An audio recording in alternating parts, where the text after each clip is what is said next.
If there are differences of views or divergence of ideas, they can be resolved through discussion and dialogue.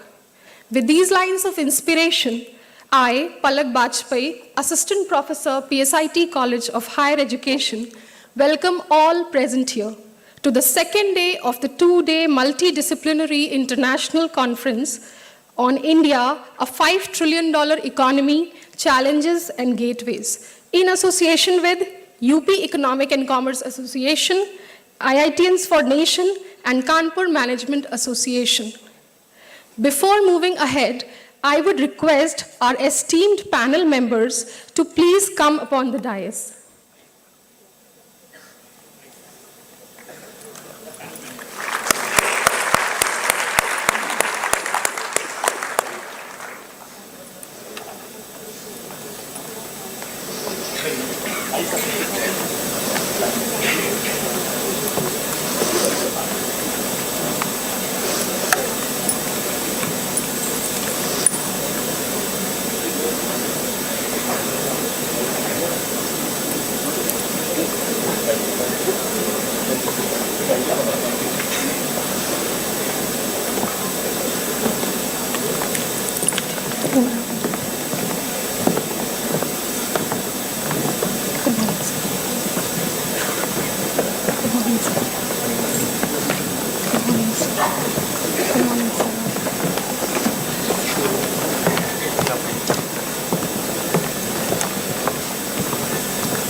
A very warm and hearty welcome to all the dignitaries present here. I would like to extend a heartfelt welcome to the esteemed guests for today's occasion. Our first guest is Air Marshal and Defense Expert, Dr. R.C. Bajpai.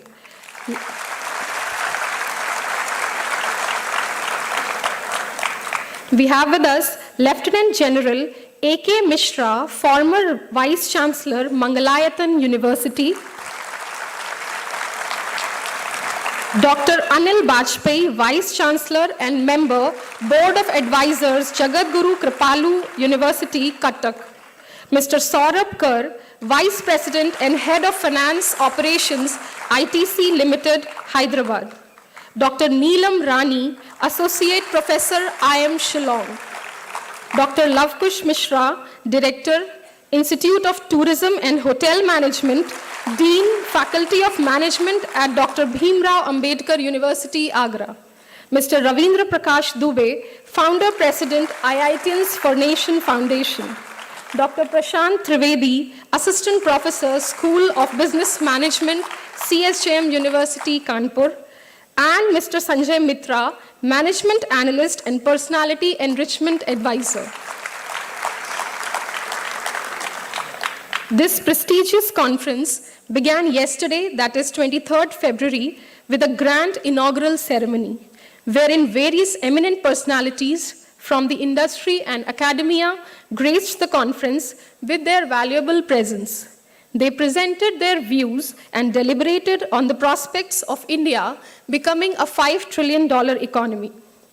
It is my honor to share with the gathering that we have received more than 200 papers from across the country and the world, including IITs, Banaras Hindu University, Jawaharlal Nehru University, Central University of Jammu, etc. We received various international papers from countries like Sweden, Oman, Tunisia as well. Select abstracts found a place in the souvenir released on the occasion of inaugural ceremony of the conference. On the second day of this conference, that is today, we will begin with an intriguing panel discussion by our eminent panelists present here today, followed by the technical sessions of paper presentations. In the second half of the day, we will have a valedictory session for awarding the best papers for each technical session. At present, we have a distinguished group of panelists who will shed light on the complexities and opportunities inherent in India's journey towards a $5 trillion economy. But before we delve into the discussion, let us take a moment to acknowledge and welcome our distinguished panelists. I request Mr. Mohammad Asad Khan, Assistant Professor, PSIT CHE, to please come forward to welcome Air Marshal Dr. Ramesh Chandra Bajpai.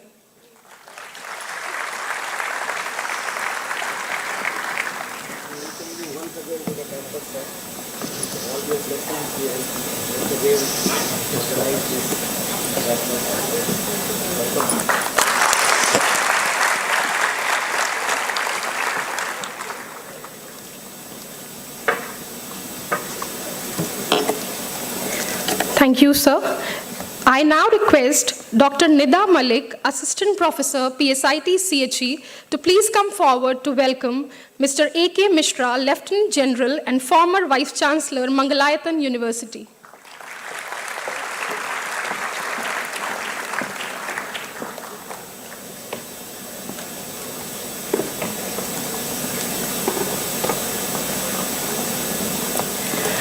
Thank you, sir and ma'am. Now I request Ms. Tania Khurana, Assistant Professor, PSIT CHE, to please come forward to welcome Dr. Anil Bajpai, Vice Chancellor and Board of Advisors, Jagadguru Kripalu University, Cuttack.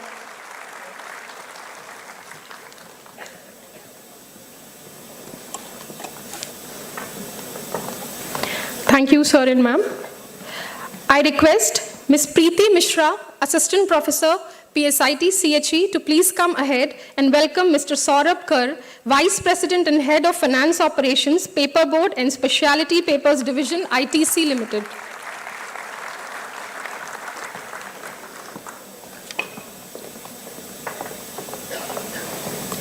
Thank you, ma'am. Moving on, I request Mr. Saurabh Jha, Assistant Professor, PSIT CHE, to please come forward to welcome Professor Dr. Neelam Rani, Assistant Professor, IIM Shillong.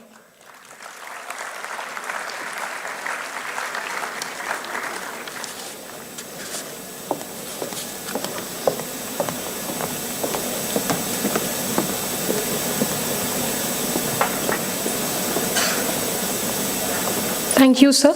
I now request Mr. Vipin Dwivedi, Assistant Professor, PSIT CHE, to please come forward to welcome Professor Dr. Lavkush Mishra, Director, Institute of Tourism and Hotel Management, and Dean of Faculty of Management at Dr. Bhimrao Ambedkar University, Agra.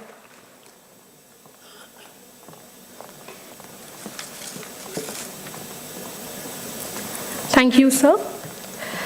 I request Dr. Prerna Trivedi, Assistant Professor, PSIT CHE, to please come forward and welcome Mr. Ravindra Prakash Dubey, President, IITians for Nation Foundation.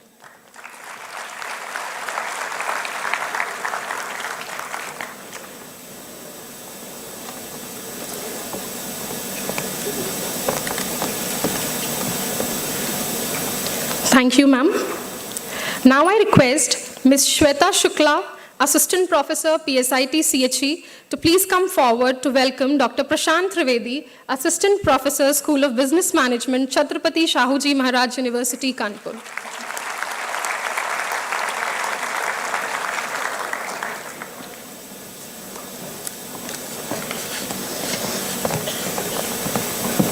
Thank you, ma'am. I now request Dr. Ijlal Anjum, Assistant Professor, PSIT CHE, to please come ahead to welcome Mr. Saurabh Sanjay Mitra, Management Analyst and Personality Enrichment Advisor.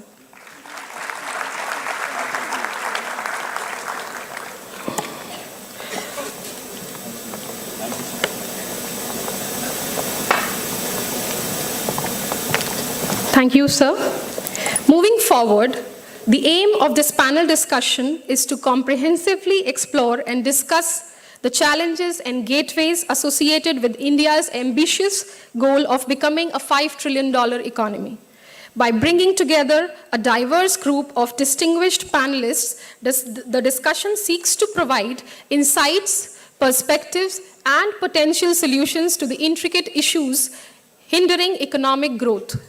The objective is to foster a deep understanding of the complexities involved, encourage collaborative thinking, and inspire innovative approaches to address the challenges and unlock gateways for sustainable economic development.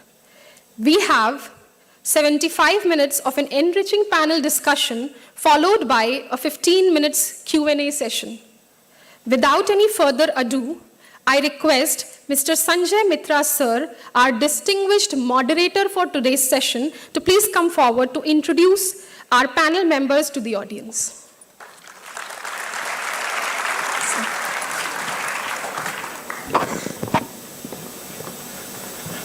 Good morning and namaskar to the wonderful August gathering. Taking giant strides towards becoming a 5 trillion economy, there is euphoria and optimism, and why not? The state is taking massive initiatives, be it infrastructure, education, technology, environment, just to name a few.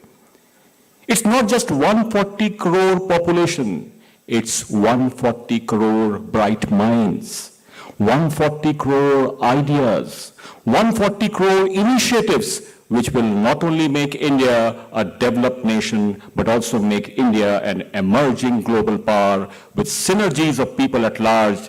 That's the belief every Indian has. To discuss and share India's 5 trillion economy, challenges and gateways, a symposium organized by PSIT College of Higher Education, up among the best institutions of India, we have an elite panel, individuals who are stalwarts in their fields, who will share and enlighten us with their views on the subject. So, it's an honor and privilege to introduce to you with our panel members who have nothing but plethora of intellect and wisdom. To start with, he is a distinguished defense expert hailing from Kanpur. He has extensive experience in defense technology and electronic warfare. A graduate of National Defense College, Delhi, he also holds membership of various professional bodies like Fellow of Institution of Electronic and Telecommunications, Engineers, Aeronautical Society of India, the United Service Institute. In his professional journey, he has an illustrious career, having national and overseas experience in various countries, handling important assignments of national importance with the President of India, UPSC, various educational and other organizations. His contributions in defense policy as well, defense technology, earned him the prestigious Param Vishisht Seva Medal as well as Ati Vishisht Seva Medal by the President of India. He has been the honorary ADC to the President of India post his tenure, he has been active in various domains, including welfare activities for defense personnel, organizing seminars and lectures, counseling the economically weaker sections of the society, and participating in TV debates as well. Ladies and gentlemen, let's bring our hands together for Air Marshal Dr. Ramesh Chandra Bajpayee.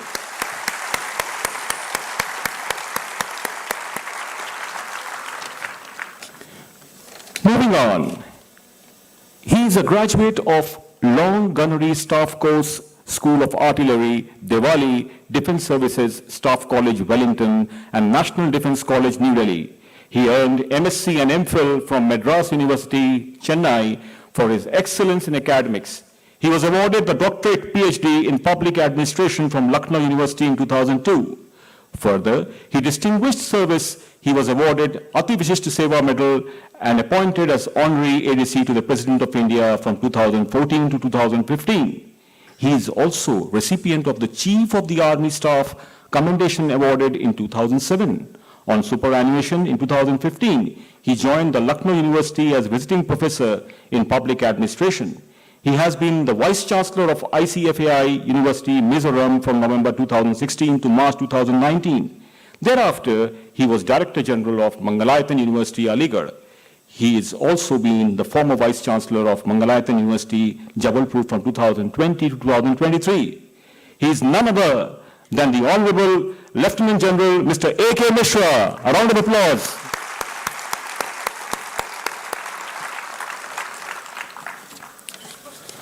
Our next panelist is a distinguished alumnus with degree from Stephens College, IISc Bangalore, and IIM Ahmedabad.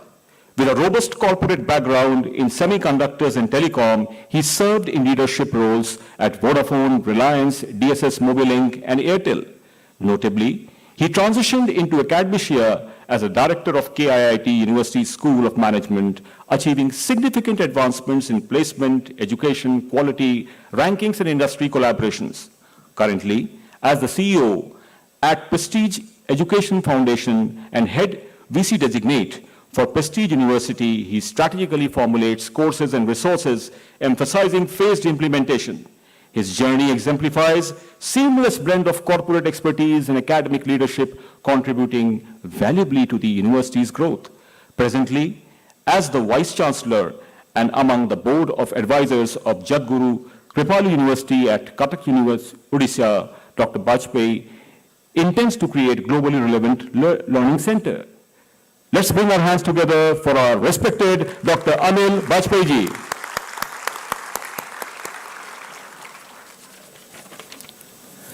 We now have a finance professional, graduated from PPN College, Kanpur, is a chartered accountant, cost accountant, company secretary, and an alumni of Harvard Business School. Out of ICI campus in Hudco, a public sector financial enterprise, for less than a year. In Deloitte Haskins & Sells, he was an audit manager for 2 years in assurance services. Currently in ITC Limited for around 24 years. ITC, a leading multi-business Indian enterprise with presence in FMCG, paper, packaging, agribusiness, hotels, IT, and is globally sustainability exemplar. ITC is one of India's most private sector company with a gross revenue of 69,000 crores. During this long career with ITC, he handled various finance and commercial roles in multiple businesses of ITC, including FMCG projects, paperboard and specialty papers division across multiple locations throughout India. Currently, for the last 3 years, finance operations of the paperboard and specialty papers division of ITC as VP and head finance operations. He is an avid cricket enthusiast and loves to spend time with family and friends whenever he gets it. Nostalgia envelops him tenderly when his thoughts wander to Kanpur, a city dear to his soul. He rejoices wholeheartedly at the sight of its ongoing evolution and progress. Ladies and gentlemen, the Vice President and Head of Finance Operations, Paperboard and Specialty Papers Division, ITC Limited, Mr. Saurabh Kar.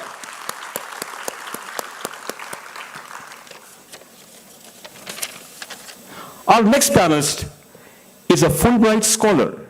She holds a PhD from the Department of Management Studies Indian Institute of Technology, Delhi, in the area of mergers and acquisitions and corporate governance. She got Fulbright doctoral and professional fellowship at Rutgers Business School, the State University of New Jersey, New York, USA. She has also been exchange scholar under the bilateral framework at Thammasat University, Thailand. She is a recipient of various awards such as NSE Prize for the Best Thesis in Financial Economics, Outstanding Paper Awards by Amity International Business School, Indian Institute of Capital Markets, IIT Roorkee. She has been awarded the 3E Innovative Young Researcher Award. She has been awarded various travel grants. She has co-authored a book on mergers and acquisitions published by Springer. She has published research papers in journals of international repute. Her areas of interest include mergers and acquisitions, cross-border acquisitions, corporate governance, financial markets, and corporate finance. She is none other than Professor Neelam Rani from IIM Shillong.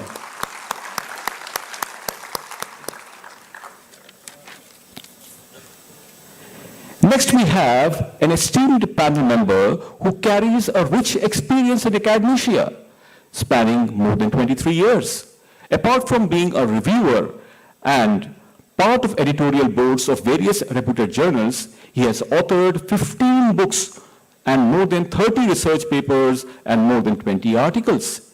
He is also a chief editor of International Journal on Tourism and Hospitality, published by the Institute of Tourism Management, B.R. Ambedkar University, Agra. He has also the honor to deliver a speech at the UNWTO Global Conference in Lagos, Nigeria in November 2022. He is a dynamic member of the various national and international associations, academic bodies, and carries a diverse experience in academic administration. He has received numerous accolades for his contribution to academia, including Global Hospitality and Tourism Leadership Award 2022, Distinguished Fellowship from International Academy of Business, Washington, D.C., USA, and Agra Ratna Awards in 2019. He is the Director, Institute of Tourism and Hotel Management, Dean, Faculty of Management at Dr. Bhim Rao Ambedkar University, Agra. Let's bring our hands together for Professor Dr. Lavkush Mishra.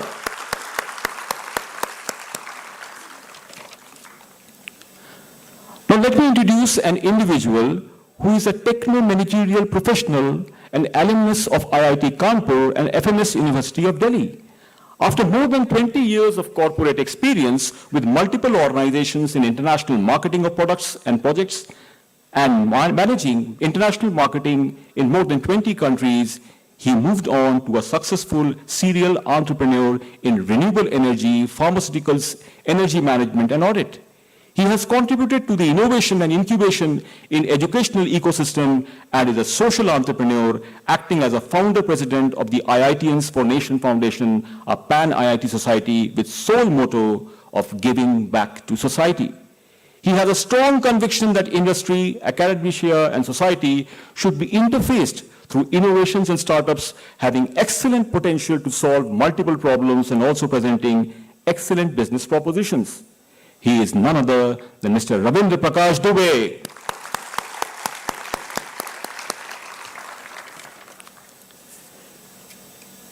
Our next panel member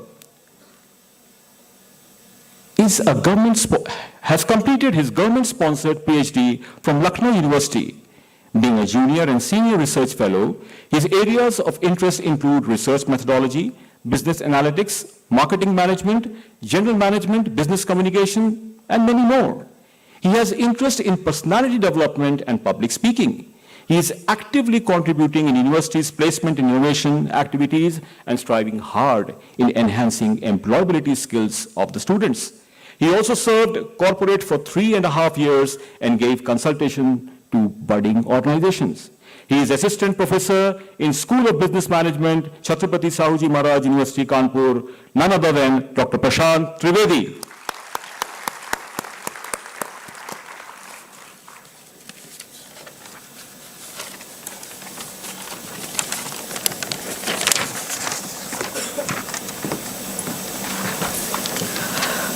Thank you so much, sir, for introducing our esteemed panel members for the day.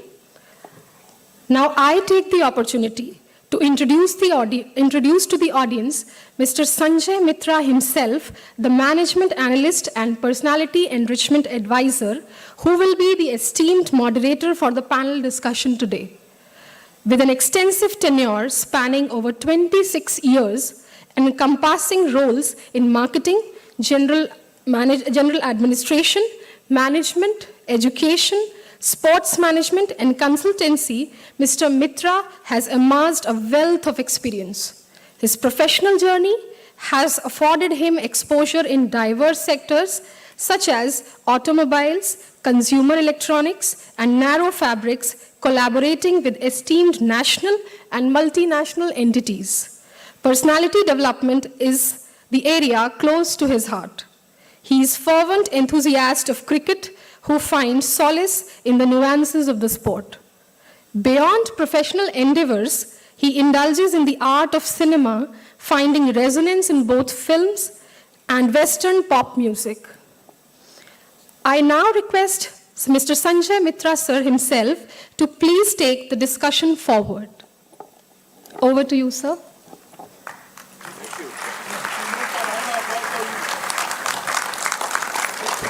A big round of applause for sir.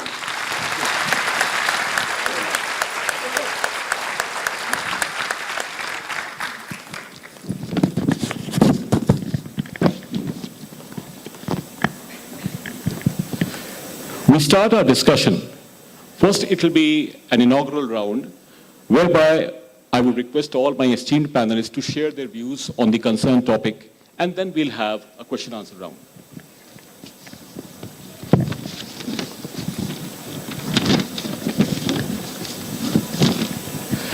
As our topic is India moving into the 5 trillion economy by the year 2027, my request to all the panel members is to share their views that how they see India growing, what are the potential areas where they feel India can do very well, the challenges which they will face, and how these challenges can be met, what recommendations are there, what suggestions are there.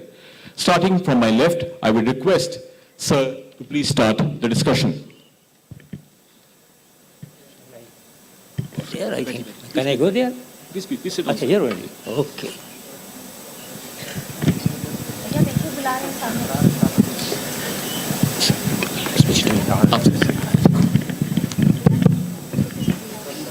Honorable fellow panelists, honorable delegates, honorable faculty, distinguished guests, and dear students. It has been always a pleasure for me to be with you, and this is the second opportunity to be with you here. First time it was in, I think, November 2019 when President came here. I still have an unfulfilled desire to be sitting with you on the other side and listening to the panelists here. However, I still try whenever I get an opportunity to be listening to the specialists on the dais here. During the next 10 minutes, I'll try to speak about a subject which is as big as, well, Air Force, you all know. It has come a long way since its inception in October 8th, 1932. And today it's a very formidable Air Force which has been recognized by the world as the third largest aerospace power. We have frontline aircraft to defend our nation and to strike whenever it is required. The aircraft like latest one, which we have, Rafale Tejas, which is a modernized version of the kind of 4.5 version of the aircraft in the world, and it matches even the Rafale and other aircraft in the world. It's an indigenous aircraft. We have Su-30 from Russia, we have Rafale from France, as I mentioned, and other aircrafts like helicopters, Chinook and Apache. and other frontline aircraft. So we are ready today to face two-front war now. So I assure you that Air Force is fully geared up and prepared to face any challenges from across the border.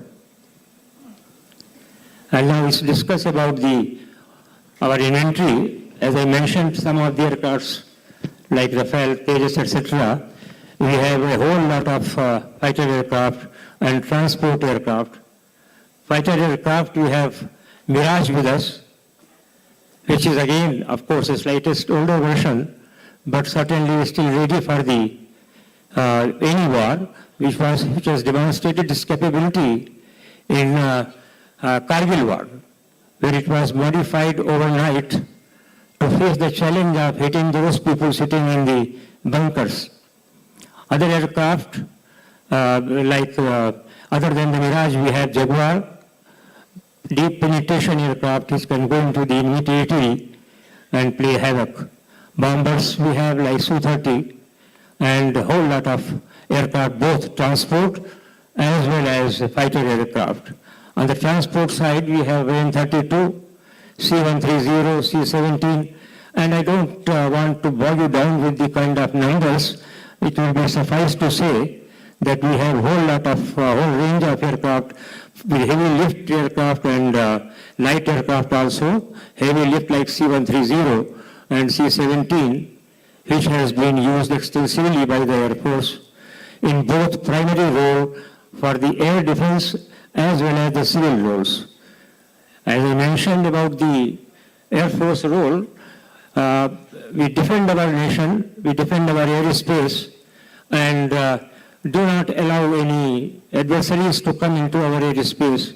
We try to shoot them down, we try to bring them down, and when it is required, we can go across the border as amply demonstrated, which I will discuss later when I discuss you of the operations which we have conducted.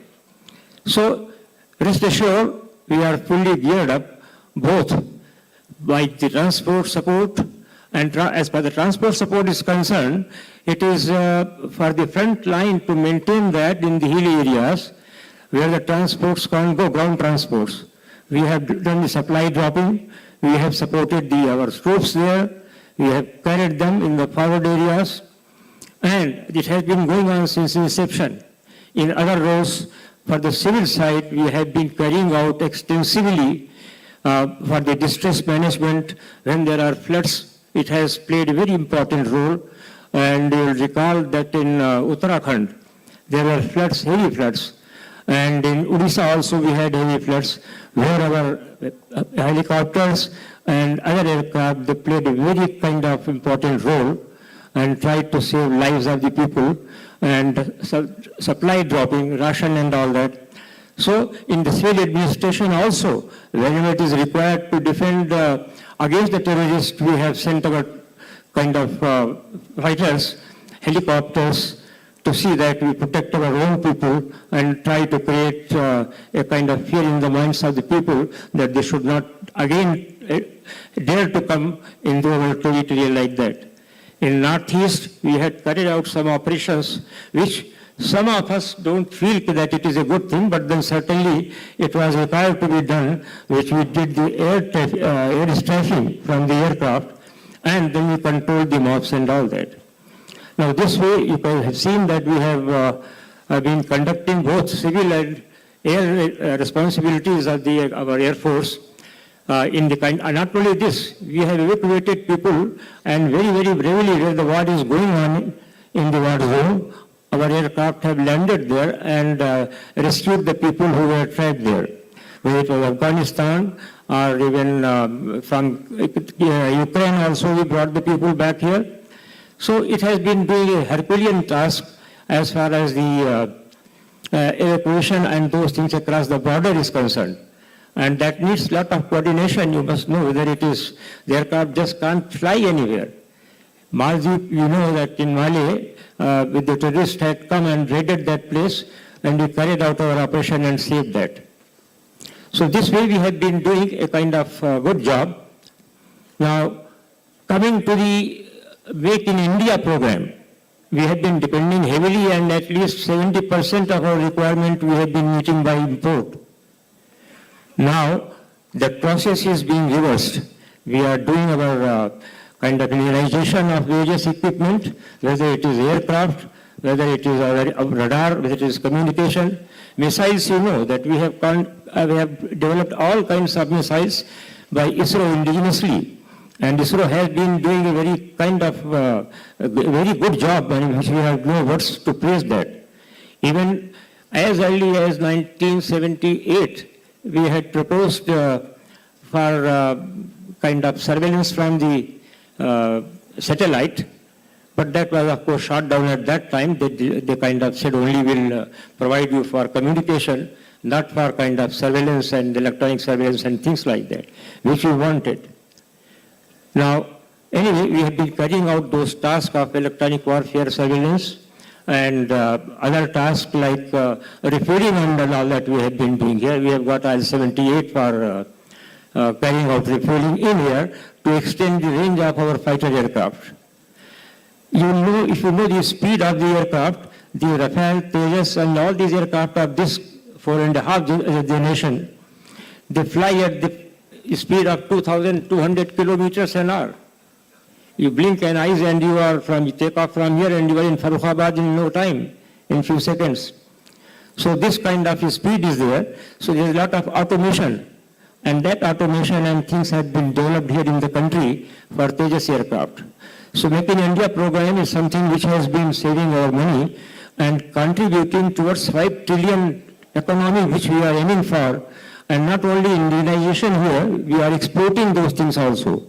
Some equipment we have already exported, and that way one is saving our foreign exchange and money, and at the same time earning foreign exchange by exporting over these equipment. Now I'll give you a small example. Way back in 1973, we were going to the industry for indigenization of components and devices. And they turned us down and they said, sorry, our investment is not kind of good for your small amount, and capital expenditure is quite a lot. So nobody came forward. And today you will be surprised to know that Tata, M&M, and Adani, all these people, they are coming forward, INT, for manufacturing of not only the devices and equipment, they are making aircraft indigenously. Fighter aircraft again is being developed. I mentioned about the Tejas and other helicopters, Dhruv and everything. That has been done by HAL.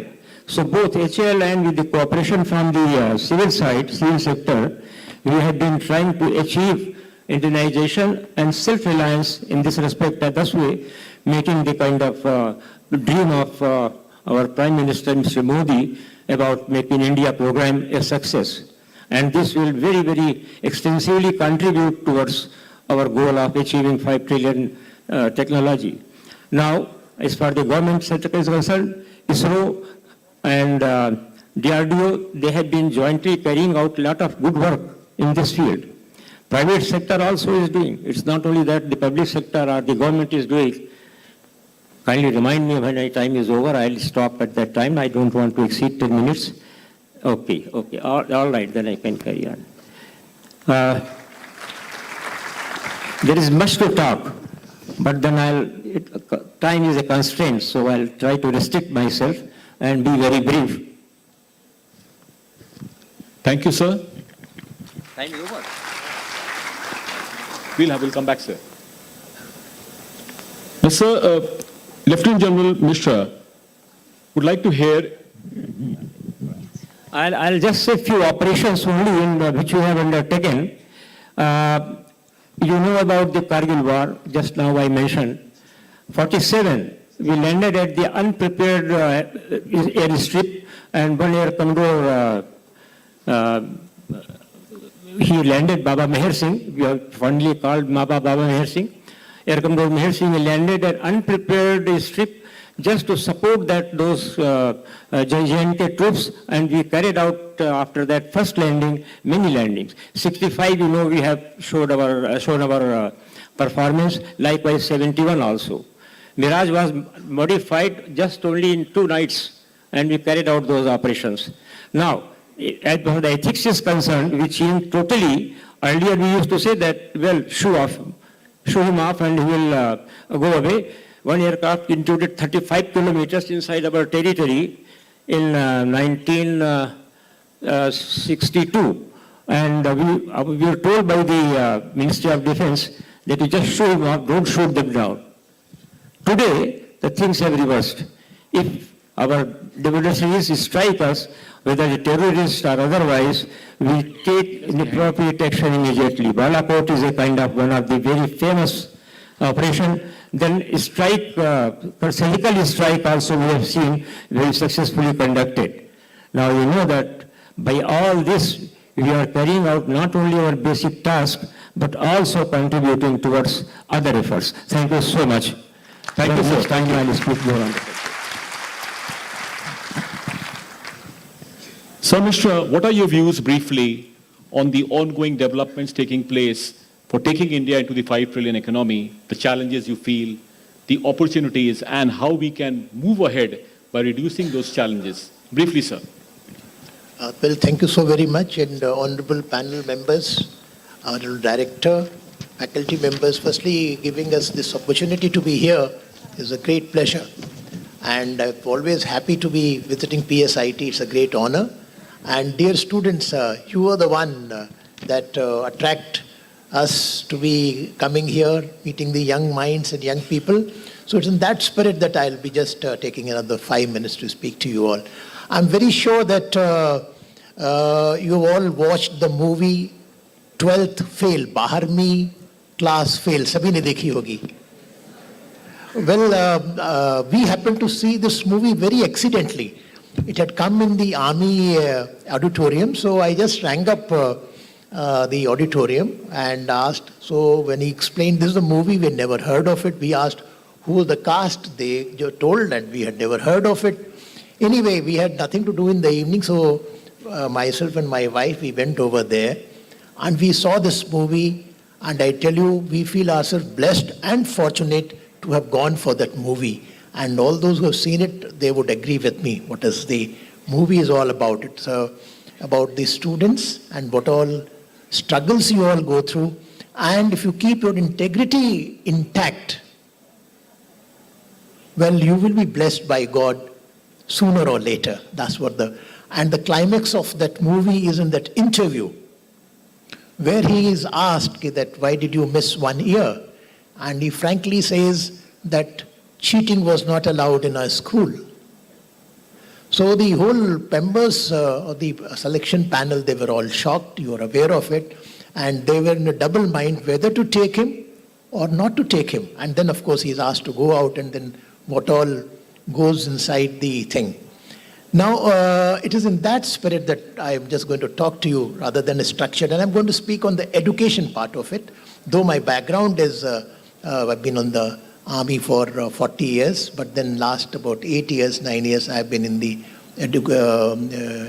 university education. Well, I'll just share my experience of having been the Vice Chancellor in Mizoram, then coming to Aligarh and also Jabalpur. There are about 1,200 universities in India. That includes all central universities, state universities, private universities, deemed universities, all that thing. And 45,000 colleges. It's such a huge academic infrastructure that's the 3rd largest in the world. Now just imagine that India's youth, as was brought out yesterday, that 50% of our population is below 25 years, and you are part of that. So this is what is the greatest opportunity that we have, the young minds, the youth, the energy which is there, and then the infrastructure which is there, that this is what is going to create 5 trillion, which I'm very sure, but I would also go on to say that AIM and AIM Plus, that is to be a developed nation by 2047. And I'm very sure about it, that you all will be part of that time when we'll be a developed country. Well, the challenges which are there in the higher education, I experience that the lack of faculty or even the quality of faculty is a big issue with most of the colleges and universities, and that is being addressed, but it will take a long time for it to really come about. But then there are steps being taken, and the other is the lack of infrastructure. It's because of the funding. I'm sure that with the GDP swelling up and also to the education sector and health sector, larger allocations, I'm very sure that things will shape up very well. And the other is the wherewithal or the ecosystem for research.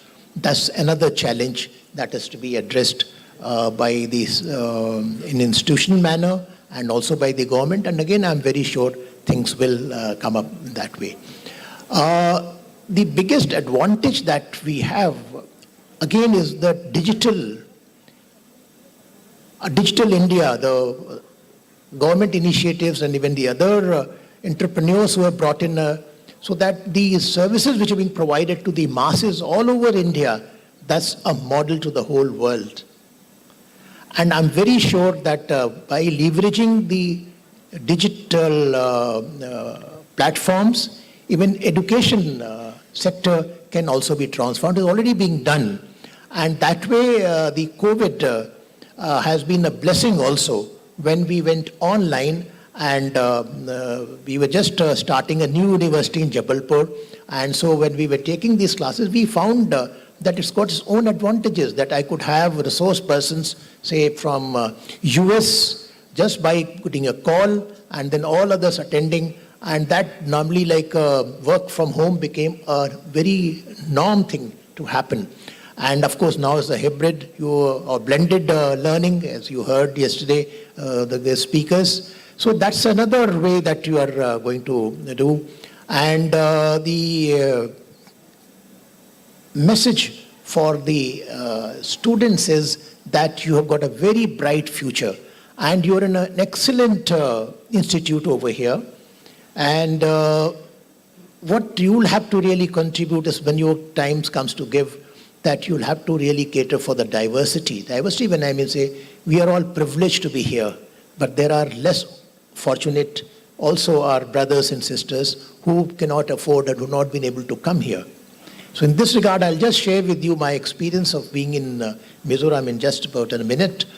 That's a remote state in northeast India, and it's a tribal Christian state, the border state. There I found the human capital to be excellent. They were so good that I was earlier visiting professor in Lucknow University, and when the exams and all used to be taking place, one was always anxious that they should go on smooth. So when I joined over there on a Saturday, and the Monday was the exam, so I was a little worried how it will go on. The dean told me, don't worry, sir, we are quite okay. And the next day on Monday when I went there, 10 o'clock, I found everybody there, pin drop silence, and by about 1 o'clock the exam had got over. And so I asked, the university was about 10 years, so they said, sir, we have never had any case of malpractice except one. So I said, oh, that's so great to know about this. So there, this honesty and integrity was top, I found. And the faculty was again the best, because they would come to Delhi and studied from the best schools and colleges, and the JNU or the Delhi University, or even say Bangalore or Hyderabad, and so I had a best thing, but infrastructure was lacking. Now then I got to Aligarh, the infrastructure was there, but that area is very close to Kanpur, or very notorious people, so controlling those students was a huge problem. They would have all kind of activities, and so what I'm coming on to is that it's our own country, but you could have diverse students and even the faculty and all these things. So that is how we have to kind of see that how do you manage different cultures and different background that people come from, rural and urban, and the other thing there. But then digital platforms are a big leveler, which will be kind of providing, and I'm very sure that with the support funding and all from the government, and even the private sector taking great initiatives, that we have very bright future, and this 5 trillion economy in next say 2 to 3 years will be a reality, and education sector is going to contribute in a very large and positive manner. Thank you so much.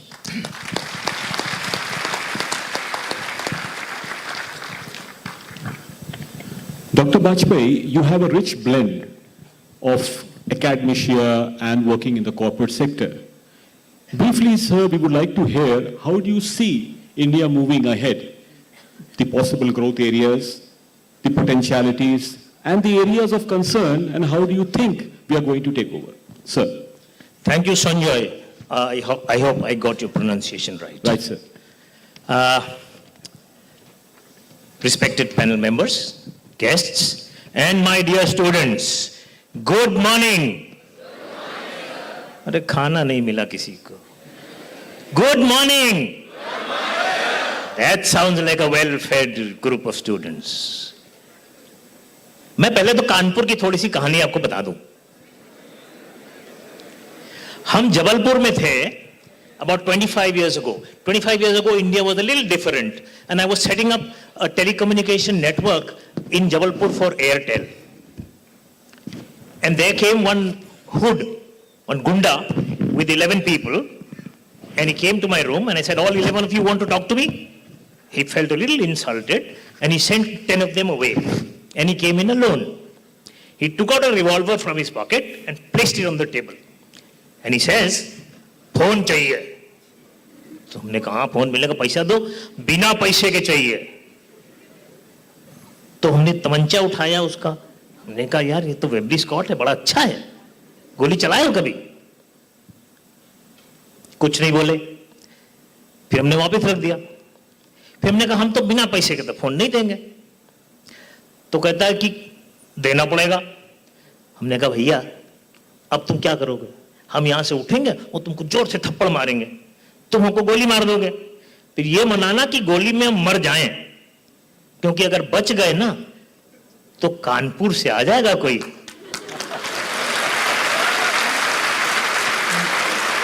Do you know that for the next 1 year I was in Jabalpur, and this fellow, ये ग्वाला थे कोई, वो रब्बू यादव नाम था उनका, वो हर महीने घी लाते थे हमारे घर पे. क्यों? क्योंकि उनने कह दिया भैया जबलपुर से बड़ा है कोई तो वो कानपुर है. So this was a little background about what Kanpur is all about. Kanpur is not only about gundas. Kanpur is about various things. Have you heard of something called STD? What is STD? Not the disease variety. STD क्या होता है telecom में? क्या? Subscriber trunk dialing. Do you know where STD originated in our country? Kanpur to Lucknow.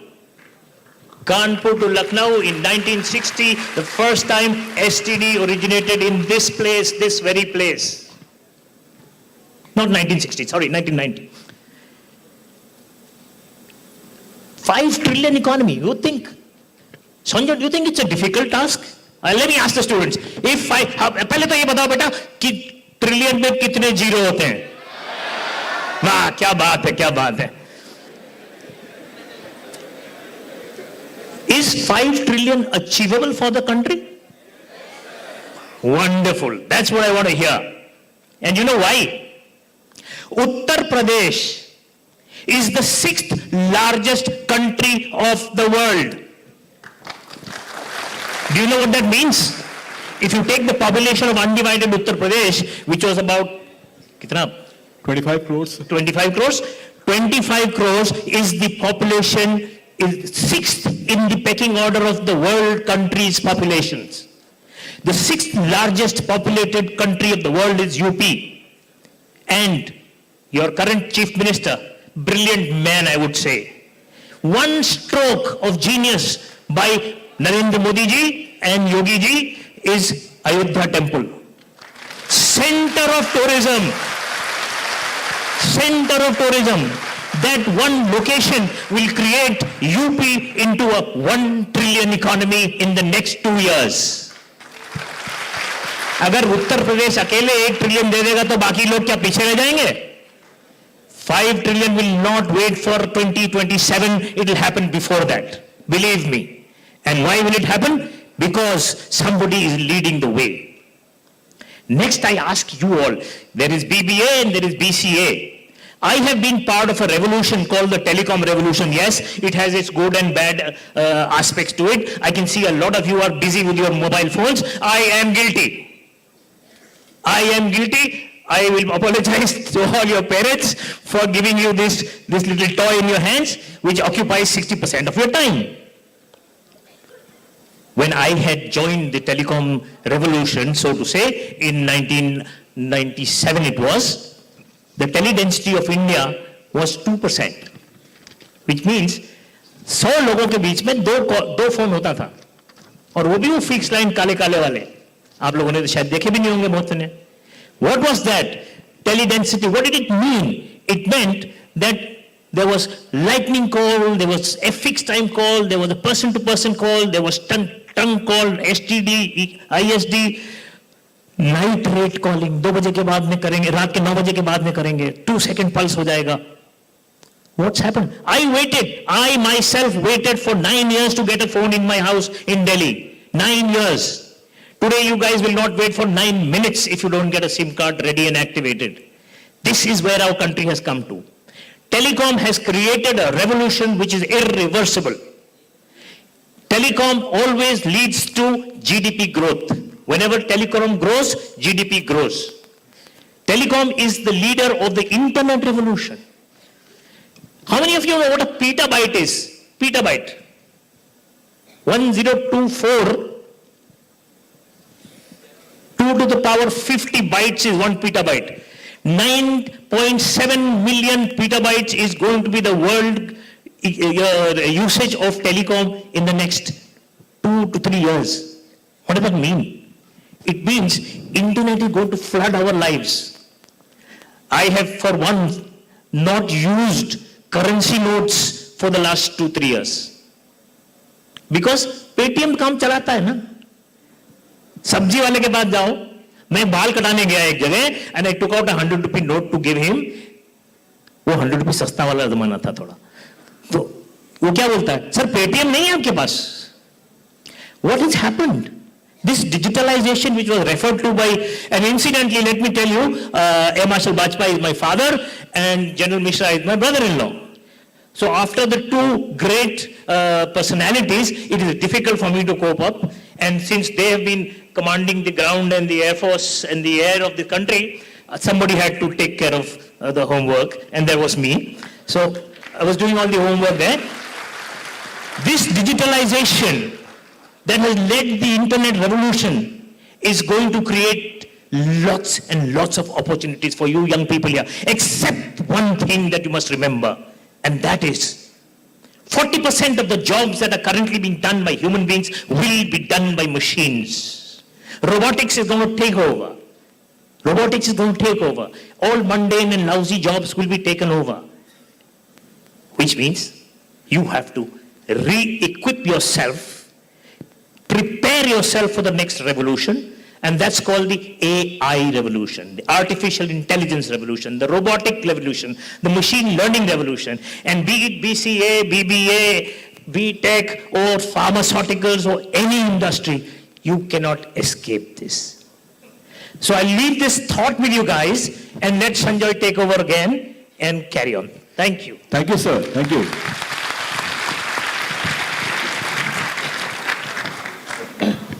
In the meanwhile, Saurabh sir would be setting up the laptop.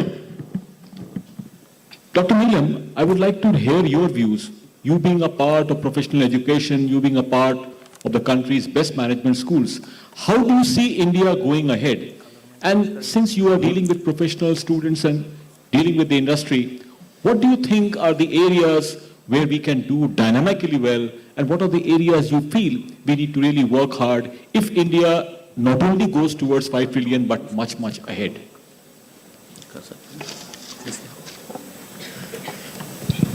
take this. Good morning, everyone. At the outset, I would like to thank PSIT for giving me this opportunity. And as a teacher, when I see so young, bright mind in front of me, it gives me motivation to really start giving some keywords which you can adopt in your life. I'll come to this keyword point at a later part. As Dr. Anil said that for Anil sir, it was difficult to speak after two veterans. So you can understand the challenge in front of me. So I need to be very meaningful in order to gain your attention. So I'll come to the student part at the later part of my conversation. But let me begin with our ambitious goal of becoming a $5 trillion economy by 2020-25 that hinges on various key factors. And believe me, education stands tall among all. And this is quite intricate between the number of $5 trillion economy, aspirations, education sector, and analyzing the challenges and opportunities in front of you.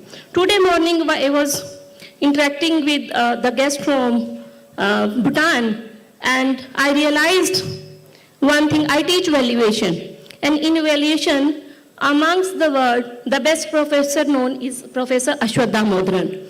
And when we go for valuation, he says that it's the number as well as the story which is important. So भाई कहानी लिखनी है हमें 5 trillion की, लेकिन उस कहानी में सारे किरदार खुश भी होने चाहिए.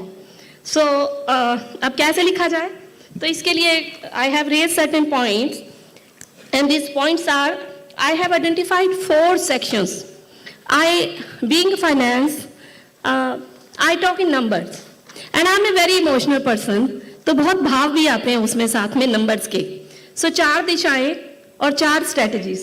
तो पहली स्ट्रेटजी, हमें एजुकेशन को as a engine of growth बनाना पड़ेगा. So education has to be an engine of growth. A skilled and educated force is the bedrock of any thriving economy. And since आप पे डिपेंडेंट है हम, India's demographic dividend. Since India's demographic dividend with the young and growing population, it presents a unique opportunity as well as the challenge also. So, however, merely having a large population will not work. So, having a large population is not enough. Equipping this large population, equipping the workforce with the necessary skills and knowledge is crucial for unlocking its potential. I repeat, necessary skills and the knowledge. Necessary skills and the knowledge. So अब हम आगे दूसरी दिशा पे sir, that is developing skill sets. अब developing skill sets कैसे होगा? सब तो पढ़ रहे हैं, right? There are so many organizations, so many institutes, so many universities. We have around 2 lakh of colleges in our country. So what's lacking us behind, or what a renewal of that synergy strategy is required is. We need to now थोड़ा मुड़ के देखना होगा. अभी तक education system किस पे depend करता था? आंसर्स. मैं कहती हूँ गेम ही बदल दो. आप क्वेश्चंस पूछिए, आंसर्स तो हमेशा एक पर्सपेक्टिव लेके आता है, right? So for that what do we need? We need critical thinking and problem solving solutions. So everyone has to. मेरी एक फेवरेट कविता है, उसको मैं कैसे कहती हूँ? एहसास ही काफ़ी है कुछ बेहतर करने के लिए, शुरुआत ही काफ़ी है कुछ नया कर गुजरने के लिए. So you will have to have this problem solving attitude. Government अपना काम कर रही है, पॉलिसी मेकर्स अपना काम कर रहे हैं, यूथ आप यहाँ पे 90 मिनट 1 मिनट आज जो अपना टाइम लगाएंगे. Again my favourite keyword and my favourite line to the youth is, when time is enemy focus is friend. And हमें अपनी रोटी कमानी है. रोटी फुल्का तंदूरी नान नहीं, roti is return on time invested. Return on time invested. Please note down, all the youth, please imprint this on your mind, that You are investing your time. What have you learned out of that? Sir ने 12th fail की बात करी थी movie की. मेरा favourite dialogue उस movie में ये है, अपनी अयोग्यताओं पे जीत पाना ही सबसे बड़ी योग्यता है. अपनी अयोग्यताओं पे जीत पाना ही सबसे बड़ी योग्यता है. तो मैं कल फेल था, आज तो मैं अपनी अयोग्यता पे जीत पा ली ना मैंने. So one failure doesn't define you. हो जाता है, हो गए फेल, हम भी हो गए फेल, मैं भी हुई हूँ, और हम सबसे पूछिए तो हम कहीं ना कहीं फेल होंगे. As a collective society also हम कुछ चीज़ों में फेल हुए, but then we have to now move forward with a more energetic strategy. So what do we need? Aligning education with the industry needs. वो कहाँ से आएगा? एहसास ही काफ़ी है कुछ बेहतर करने के लिए. तो हमें कुछ प्रॉब्लम सॉल्विंग एटीट्यूड अपने लाने पड़ेंगे. And we have to align this education with the industry needs, and so that we ensure that all our graduates are employable and contribute effectively. It can come through the government institutions, it can come through the private institutions, it is coming through the startups also, those who are. गलतियां भी हैं, हम बायजू की बात करें, कुछ challenges भी रहे हैं, but then we have a resilient approach also that is required. So India can, and believe me, we all are having so unique ideas. And in case we translate that, we can become a hub of, like the Silicon Valley, our Bangalore is now. The expert from industry will talk more about that. So what I want to say here is that India can become a hub for new ideas and technologies, driving economic growth and competitiveness. So we need to honor our ideas. अब तीसरी दिशा पे आते हैं, हमें और क्या चाहिए? Promoting social mobility. How does we break the social mobility? So education का खाली काम एक अच्छी जिंदगी की तरफ ले जाना नहीं है. Education का काम एक inclusive society भी create करना है. So education breaks down the societal barriers. जो societal barriers में ना ही बात करूँ तो ठीक है, हमें पता है, सबको पता है हम किस बैरियर को, हम सब की अपना एक संघर्ष रहा है जिंदगी में. आप कहीं भी हुए हो, किसी भी सोसाइटी में रहे हो, हर एक का अपना एक अपने आप को जीत के निकलना पड़ता है आगे. So this is the education breaks down the societal barriers and empowers individual to reach their full potential. And by ensuring equitable access to quality education, India can bridge the socio-economic gap and create a more inclusive society. So that we can deal with one of the menace in our society, that is of inequality. I'll not talk much about that. इशारा काफी है और सब मेरे ख्याल से everyone will work towards that. So now I'll come to the challenges and opportunities in this. So challenges क्या हैं? While the potential is undeniable, India's education sector, it really has lot of challenges. Again, as I said that I have a number and I have a story. So this time 5 Pandavas जीतने के लिए हमें भी 5 prolonged strategy बनानी पड़ेगी. So first strategies are quality concerns. So inequality amongst the quality. There is, right, if we have all kind of inequalities in our society, so we'll have to address all those.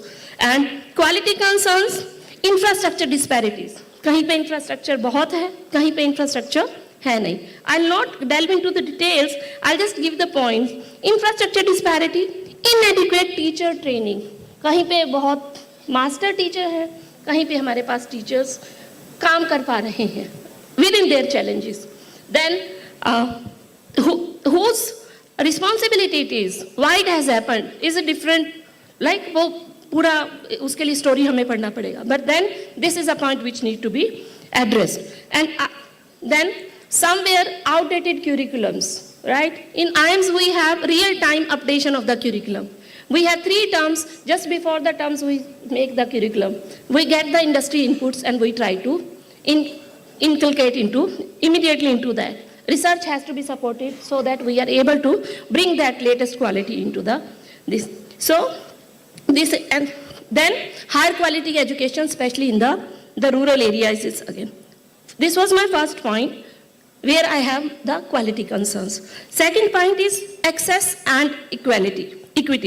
So millions of children, particularly girls, still lack access to the basic education due to poverty, social stigma, and geographical constraints. Need to be addressed because our society has started realizing the girl power. I'll not speak more of that. I've just given the hint, and everyone will take care of that. The third skill is the skill mismatch. Education system, it often fail to align the evolving industry needs, leading to skill gaps and graduate unemployed. So our graduate has to be employable. Again and again, this is the, really we have to convert this into the 5 trillion aspirations. These challenges? At the same time, we have a lot of opportunities also.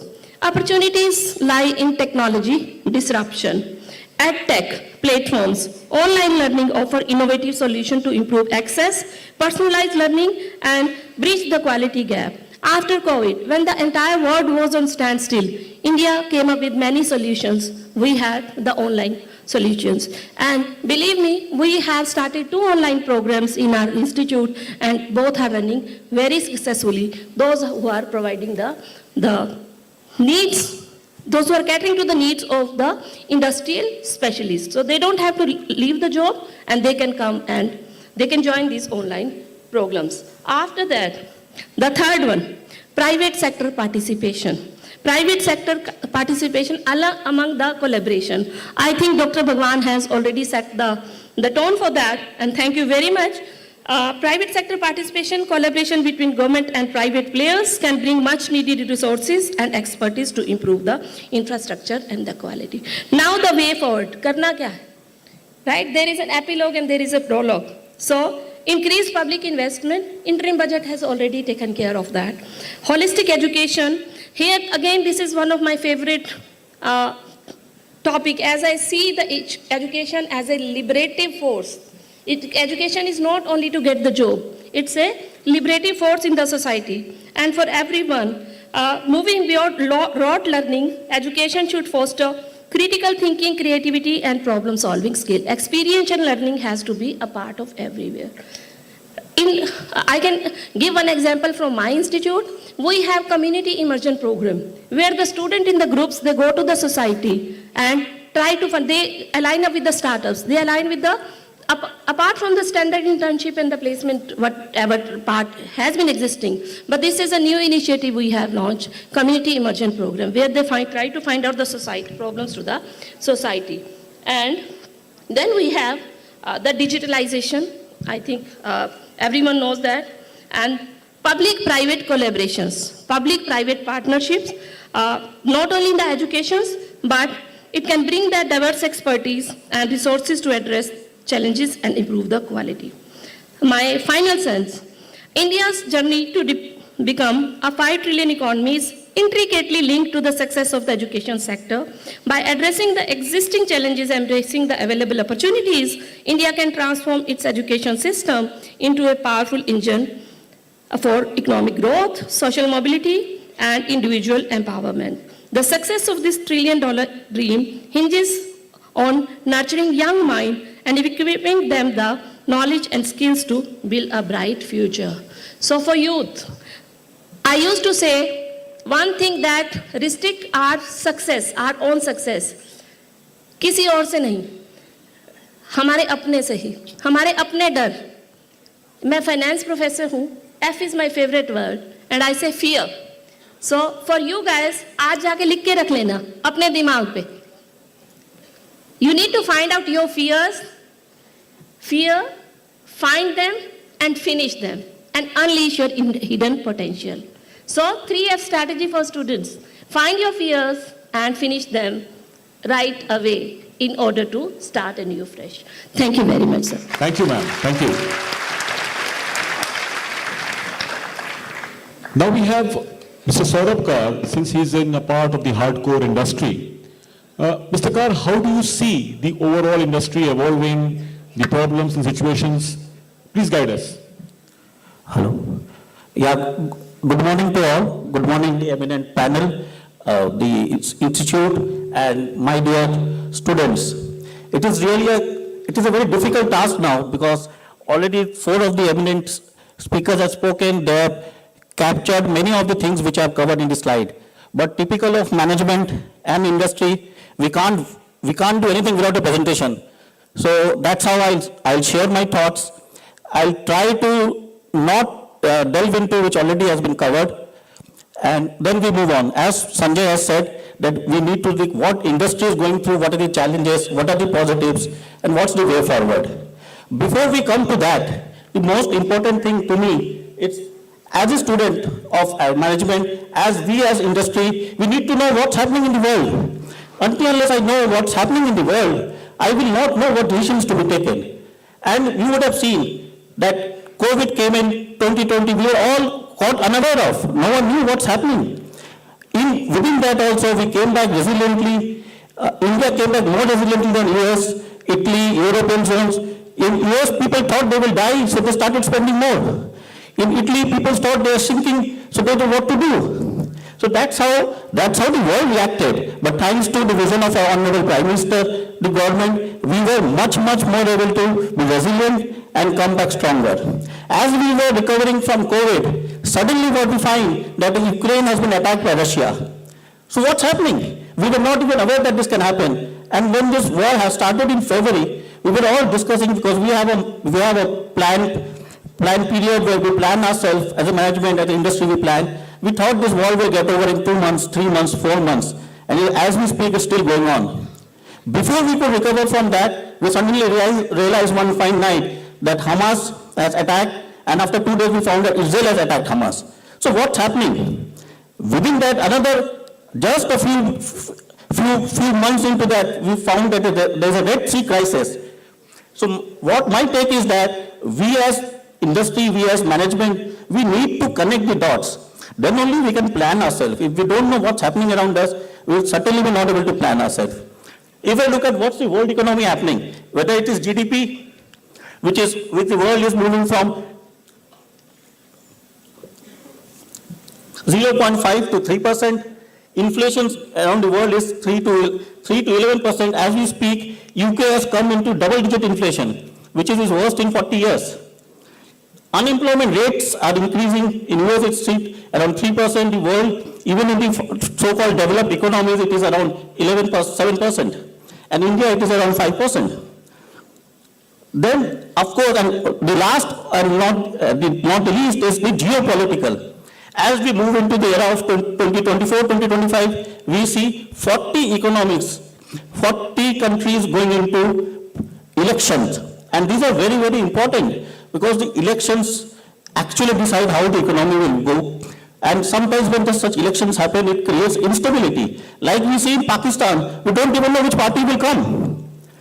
So that's how, then we have the US elections, we have the UK elections, we have the German elections. So all this will decide how the economy will move, how the economy will prosper. But when we come to India, we see that although the world has grown by 0 to 3%, our GDP growth rate is 7.3%. As we look at inflation, we see that we have US, as I said, US 3 to 4%, UK is 11%. The other factor is that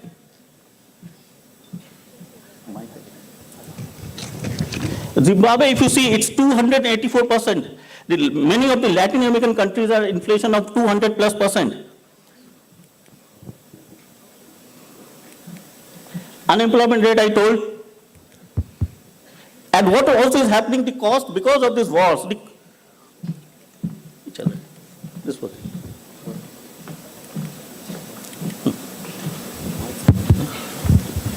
As we move into the new era, we also find that the cost of energy has significantly gone up. If you look at UK, which is 80% hike in electricity and gas bills, US at its 10% year-on-year highest in a century. This per kilowatt hour in USD energy costing is 12.5 US cent, which used to be 5 to 6 cents. Geopolitical, as I said, so how is India able to be resilient? We are at 7.3%, we are at 5% inflation, unemployment rate is low. Geopolitically, we are much more stable than what other countries are going through. And also, we are also going to come to an election, which is just happening a few months away. So what's the path to economic glory? Indian economy estimated to be about 3.7 trillion, and that has moved from 2 trillion in 2014. And as Sir said, that why not next year we can't reach 5 trillion. In fact, our Honorable Minister, Mr. Hardeep Puri, has said that next year we should be looking at 5 trillion economy. We are the 5th largest economy in the world. And the other day, during the budget, the Amrit Kal, the Prime Minister has put up a vision that India should be a developed country within 100 years of our independence. And if you look at other countries, they are far, far behind. UK is at 3.15 trillion, France at 2.9. So even those developed countries are far below us as far as we are progressing. So and the growth that many of those, even the International Monetary Fund, international financial agencies, they are also forecasting, apart from that RBI is giving 8% growth, they are also forecasting 6 to 6.3% growth rate. If you look at what's bright, shining bright, look at India. India at 7 to 7.3 GDP growth rate, while you will see years of the last at 0.5%. Germany also in less than 1%. So all these developed economies are actually struggling while India is resilient, India is moving ahead.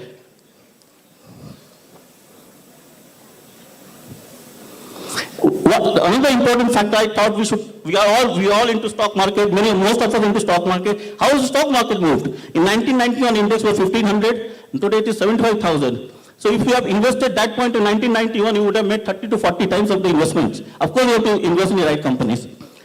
Income tax filings have gone up. The credit cards have gone up from 48 million in 2019 to 93 million now at a 15% CAGR. Macro resilience, all this inflation being under control, external balances favorable. The government, the central bank, they are all working together to make sure that we are resilient and we are going ahead.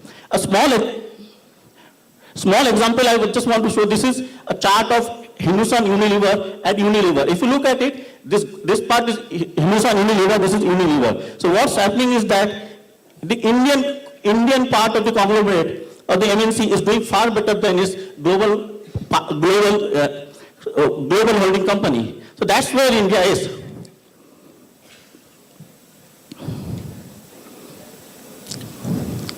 So that's the doing right, the sweet spot. We are into right democracy, we are into right demographics, as Sir said, that we are in the middle class, the people at this population, the working population is at a very high level, so which will ensure that the employments are there and the consumption is also there. As I said, it is now the fastest growing major economy. In fact, it tipped Hong Kong a month back as the fourth highest equity market globally. So everything is right. There is 248 million people have moved out of multi-dimensional poverty, which is very important because of the inequality, if you see.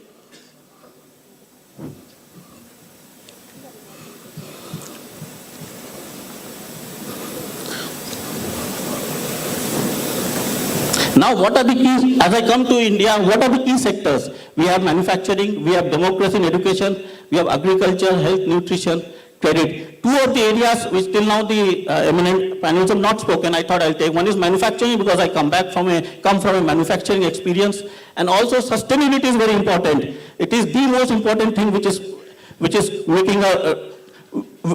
impacting the world, whether it's the economy, whether it is the health, everything. What was the objective of manufacturing? Rise share of manufacturing GDP. Today it is at 17%. It needs to move to 25% coming years to ensure that the economy, as we say, keep on growing. Amrit Kal, Atmanirbhar Bharat, all this has to be there. But there's a lot of labor involvement. Labor alone cannot bring the manufacturing sector up. It has to be the education. It has to be many other things. What are the challenges that industry will face? There's no land. If I have to set up a factory, I need the land. Without the land, how do I set up a factory? How do I invest? And even if the land is there, acquisition of the land is very, very tough. The lead times are tough. If I take 100 acres of land, suddenly when I do a title search, I will find that out of that 100 acres, 1 acre of land is basically with someone who is not able to sell. How can you do that? You can't have someone else in your property, in between the property. So these are the problems that we are facing. Ease of doing business is another challenge. Although government has been working very hard on that, but unfortunately, we have not moved much in that. And availability of capital, the cost of capital is also quite high. and any listed company, any public limited companies, we are under constant pressure of investors' expectation. We call it QSQT. Many of you would have heard of that movie and seen the movie. So we Kama se Kama tak. We have quarter se quarter tak. So every quarter we have to give a performance against the previous quarter, against the last 9 months quarter, against the last 1 year quarter. So there's no end to it. And if they are not meeting the investors' requirement, then your share price will fall. The company will go down. And that's the reality. Infrastructure, we need good infrastructure. A lot of work is happening, but still we need. We need the socio-political willingness. Environmental protection has to be there. We have to whenever set up an industry, harmony with community, working conditions. Local level is a very interesting point, because most of the construction industry will find the labor coming from Malda and all, West Bengal. And when a labor moves from migrate, and that's what we saw during COVID time, those laborers got stuck up. We could see in the news, we could see that millions of people were just walking. So that's how the unequal.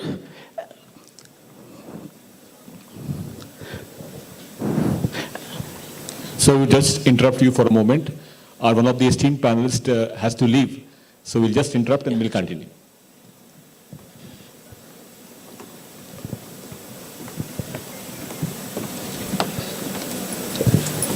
We are taking a pause here since one of our panel members, Professor Dr. Neelam Rani, Associate Professor IIM Shillong, has to leave a little early. So we are going to present her a token of our gratitude. I request Dr. Manmohan Shukla, Additional Director, Training and Placement, PSIT, to please come forward to present the token of thanks to Dr. Neelam Rani, ma'am.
Thank you, sir. I request sir to please carry forward the session. Thank you.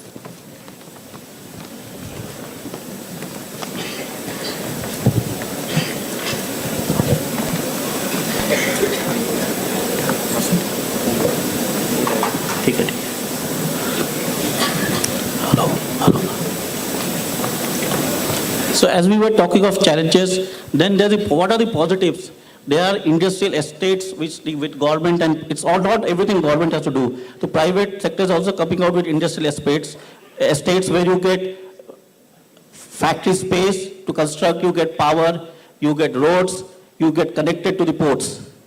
Ease of doing business, as I said, there is a positivity. We have moved to rank 63, where we were beyond 100 in 2014. That's a significant jump, but still it's a long way to go. We have 39,000 plus compliances which have been removed. As an industry, we find that this is very important. They have decriminalized minor economic offenses. Small economic offenses, the penalty was that you will go to jail. Now they're saying no, it's a fraud, because you just can't do decriminalization without thinking. If it's a fraud, of course you have to pay the penalty. But it's a small minor economic offenses, pay the penalty and move ahead. States and union territories are now competing against each other. And there is on the basis of the designated reform parameters. As an enterprise, when we're looking at factory spaces to set up, the state governments are coming, multiple state governments are coming, interacting with us to see what benefits they can give us, because everyone needs the economy to grow, employment to be generated. The government came up with incentives on PLIs, subsidies, the government gives subsidies, exports have been simplified, corporate tax rates, which were at 30%, has now moved to 22%. In case, actually to encourage, it is 15% if you set up a new manufacturing facility, but that's still this financial year. MSME, which is a very, very integral and important part of the economy, easy credits have been given to them. There were small, micro and small industries. GST has revolutionized the way we were operating. And of course, digital, as Eminent Speaker said, digital industry 4.0 is another thing which we are working on. Smart analytics. Going forward, actually, as in West, you may have only very few people running the plants. They are all digitalized, interlinked, interconnected. Or today, when I have a people of say 50 people can be replaced by one person only monitoring what's happening. Nothing else to do. That's how the things are moving. Still there is scope of improvement as government has come with Make in India 2.0. Simple things like drone technology. Government is now encouraging drone technologies which earlier were hardly there. Defense, because of defense thing, because of defense sensitivities, they were not allowed. Nowadays, the technology is evolving, startups are coming in that, and it's really benefit both the startups and the industry. If I have to know what is the condition of a chimney which is 120 meters height, I just can't put a person there. For putting that person, you have to have cranes, you have to have proper protection before it goes up. With a drone, you can see it. The only place where I see in Jagannath Puri where a person jumps from one place to another to reach to the top, to put the dhwaj there. Otherwise, in no other place, you are allowed to do such things. PLI schemes has to be aggressively pushed beyond the 14 sectors that they're talking of. Further land reforms are required. Labor codes have to be simplified and labor codes have to be implemented. Flexi work has to be given to the industry. Digital economy, as we saw what happened to Paytm. So if the economy, and of course the RBI intervened, and RBI says that it has given enough warnings to Paytm before it reacted on that. We need to ensure that regulation has to be done. Industry has to ensure that they follow the regulations. Foreign investment ceilings need to be improved, and privatizing non-performing, non-strategic central PSUs, which already is being done, they need to be more. So that's how the scope of improvement that's going to come. If we look at, I just don't take much thing on the education and talent. The only thing I want to leave with is that 5% only 5% of Indian workforce is formally skilled. That's where institutes like PSIT and other private institutes need to come up, educate and skill. As being said, this skilling, upskilling and reskilling is the norm of the day. If I don't upskill or reskill myself, I will find myself out. And that, because after 25 years of experience, a new youngster like you come and I'm not able to understand what you're saying, I'm just out. The industry is very non-tolerant on such things. Still, we are abysmally low at 103 in Global Talent Competitive Index. India ranks 56 in World Talent Ranking. And the important part is that only 2.9% of the GDP is spent on education, which is quite sad. Of course, the positive we have said, demographic divide expected to persist at least until 2055, 56, 20 to 59 years to hit 59%, abundant supply of labor, make sure that people, the multinational invest in this country. Right to Education Act, which has come up, free and compulsory compulsory education till age 14. And one more thing which is changing from the earlier days where we used to have IT back office operations, people, the corporates used to transfer their jobs, very low-end jobs to India. Now the design offices, the high-skill jobs are getting into India. And this is one area which is eminent opportunity for all of you guys. And these are the scope of improvement. The one thing I just want to, one data point, there's a country called Marshalls,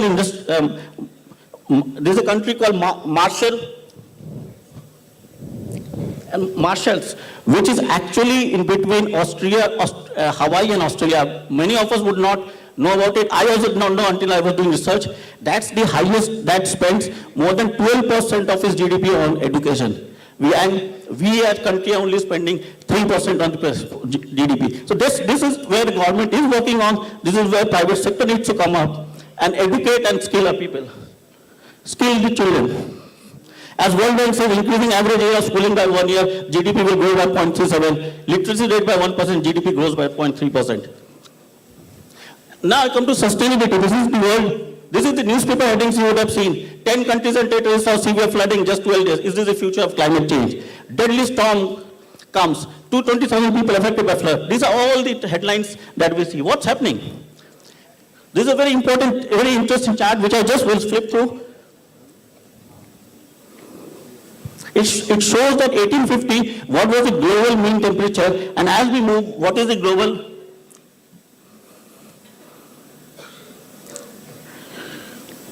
It will take only a few seconds, but the point to note is that how the mean temperatures are moving as the years go by.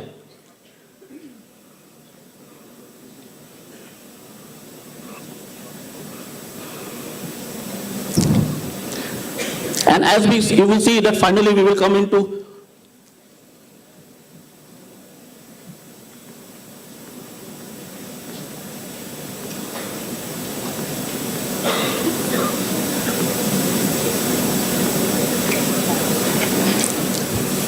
so this is how it will move to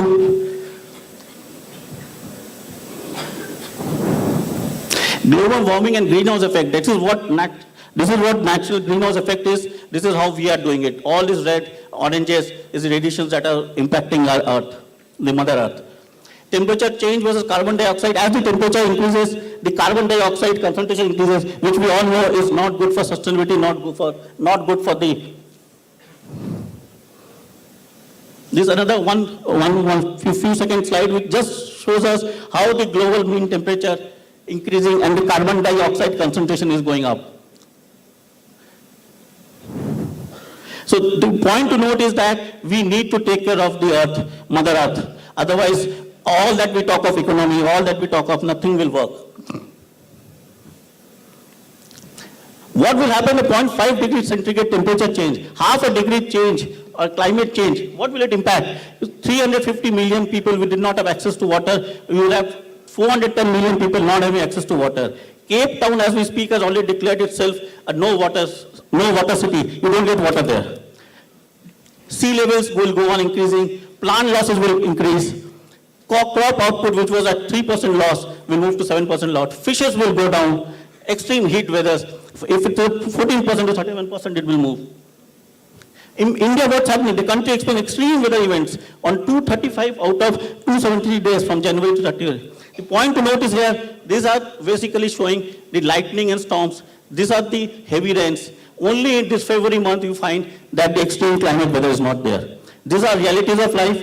We as us and the US students who are getting into next generation has to pass on to the further generations that we don't do any more damage to the Mother Earth.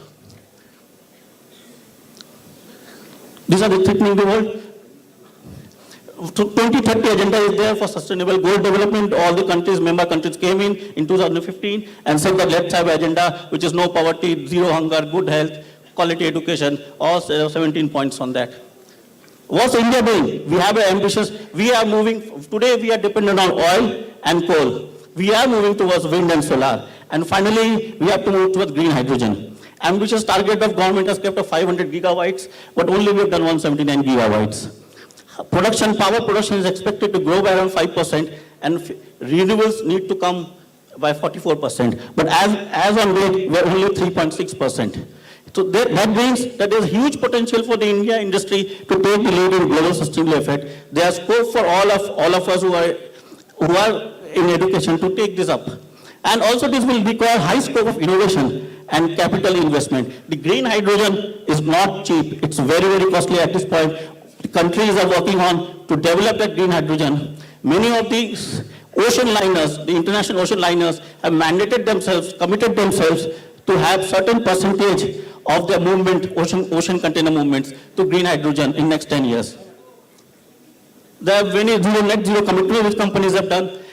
And you can see this is another thing which is happening. Talent, sustainability attracts talent. 60% of the employees are more willing to apply to companies which have sustainability focus. 34% says they need to feel they can contribute. And 1/3 of the people will move to a new company if you find that there is sustainability goals. What do we do for the 5 trillion? What do we do now? So government has to do it. I've captured government ease of doing business, encourage startup ecosystem, credit be available, focus on building infrastructure, tax laws, reduce income disparity, focus on education job, maintain equal opportunity and quality. This is very important. Equal opportunity and quality of education across level needs to be done. Patent, it's very important because innovations need to be protected. A lot of money gets spent on innovation. Government is now working on how to more standardize the patent laws. And we cannot forget increasing nutrition, health and education. Industry is working on, focus on sustainability, digital, good governance. Good governance is very important. Many of the cases we are seeing in the, as we speak, the many governance issues are coming in corporates. As said, that we have to be honest, we have to be, integrity, ethics and honesty has to be at the top node. Focus on innovation, repurpose, reuse, recycle, regenerate. That's how we need to do. Responsible consumption. Mother Earth has limitations. We have to be responsibly consumers. In fact, now we are, more than Earth now, we are also trashing the space. So many of those spacecrafts which are failing, they are all lying in the space. So not only we are damaging Earth, we are also damaging the outer space. And as citizens, we need to focus on entrepreneurs, we need to ensure sustainable habits. We can't keep the water tap going down because we believe that the water is free. It's not. We need to plug off when we're not using the electricity. I will leave with one thought. If someone else, like ma'am also said, if someone else could do it, you can do it. If no one has done it, you must do it. That's what I learned in Harvard School. It's very, very important.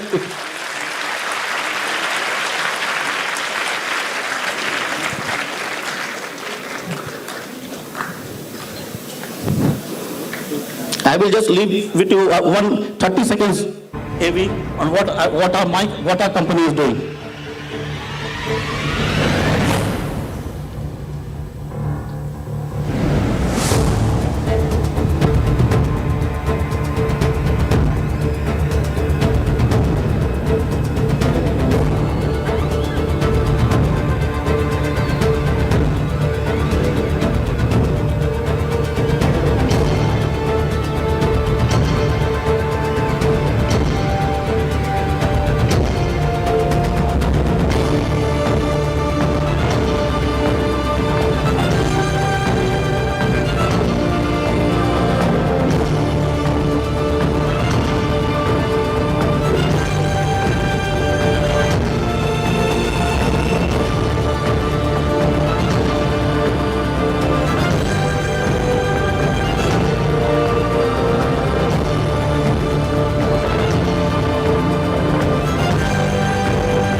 Thank you.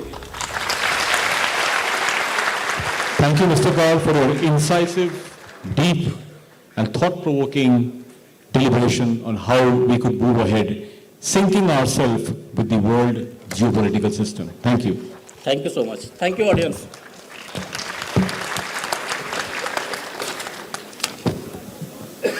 Now we have Sir Dr. Lavkush Mishra ji. So you are into the tourism industry, or I would say you are catering to the tourism industry.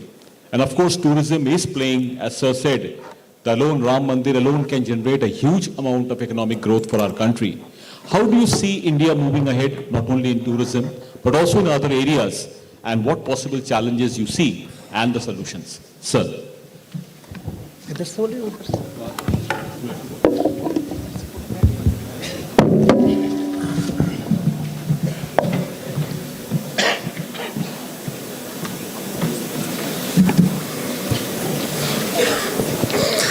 respected panelists, distinguished scholars from various parts of the country and abroad, and my dear students. We are here to talk about goal, how 5 trillion economy our country can achieve. Yesterday we discussed on the same theme, and today again we will be participating in brainstorming sessions and in panel discussions. Okay, like human body, for well-being, we have to ensure every organ of human body should work properly. The same thing happened for a wealthy country, that each and every sector must perform well, whether it is agriculture sector, manufacturing sector, service sector, like that. Tourism is one of the important sector of the economy of any country. Do you agree? And as far as the potential is concerned, we are the only country in the world that can cater each and every kind of the tourist.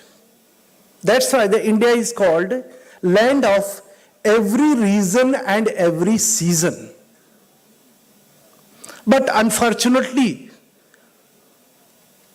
you might surprise, what is our contribution in world tourism market? Do you know? Students can guess you. Okay, you can Google. I am giving you 30 seconds. Check it. Please.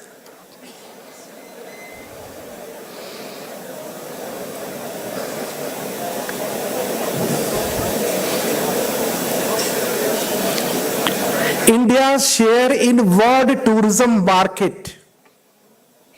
Just Google, you'll find the answer, 1.61%. Am I right?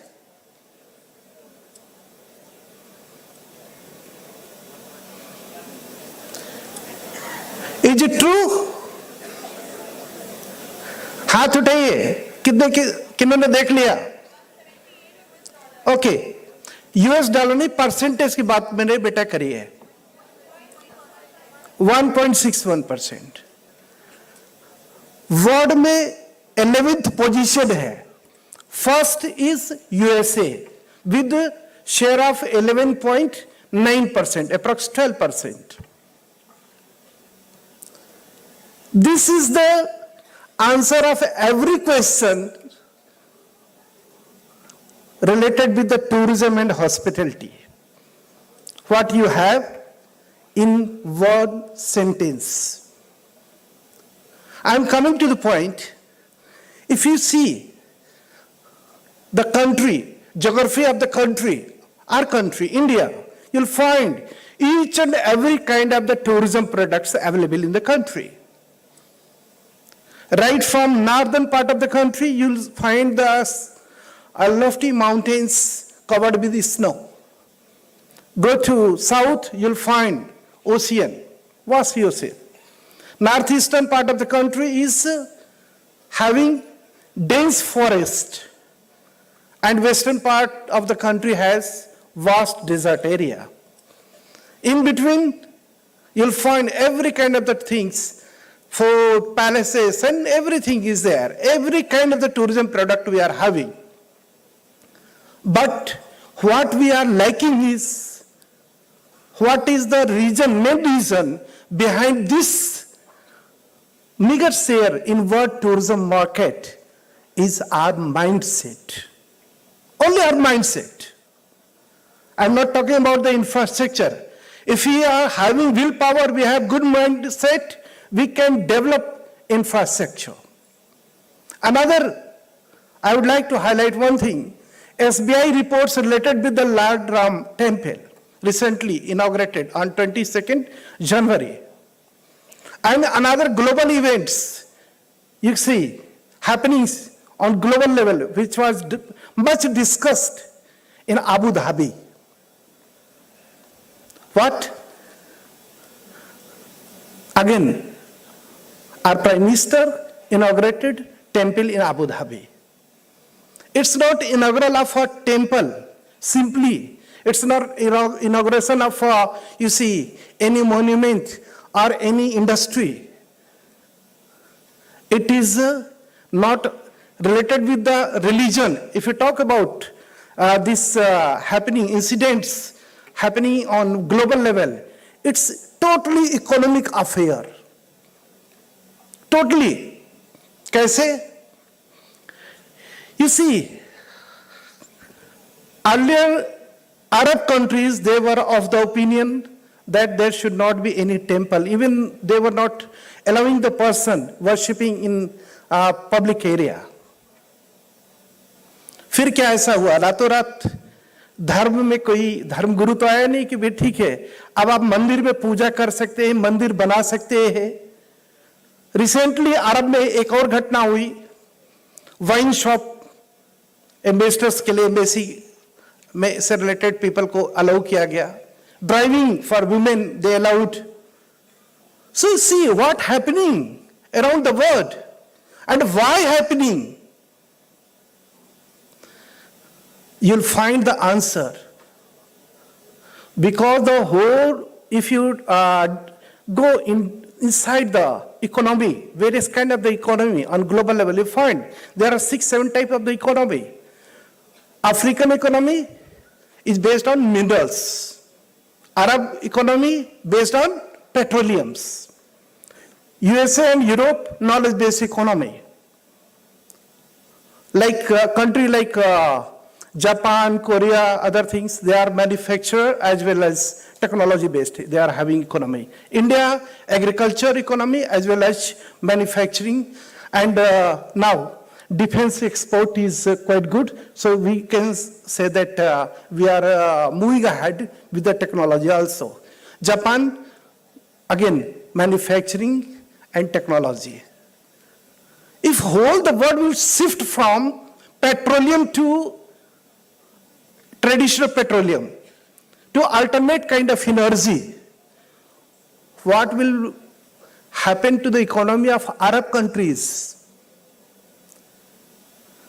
They will be spoiled because they don't have agriculture, they don't have manufacturing sector. So that's why they're rural, they're king, they are visionary, just to avoid their people from economic crisis. They started such kind of things. This is not the only religious affair, it's totally economic affair. What has compelled them to open Hindu temple in Abu Dhabi?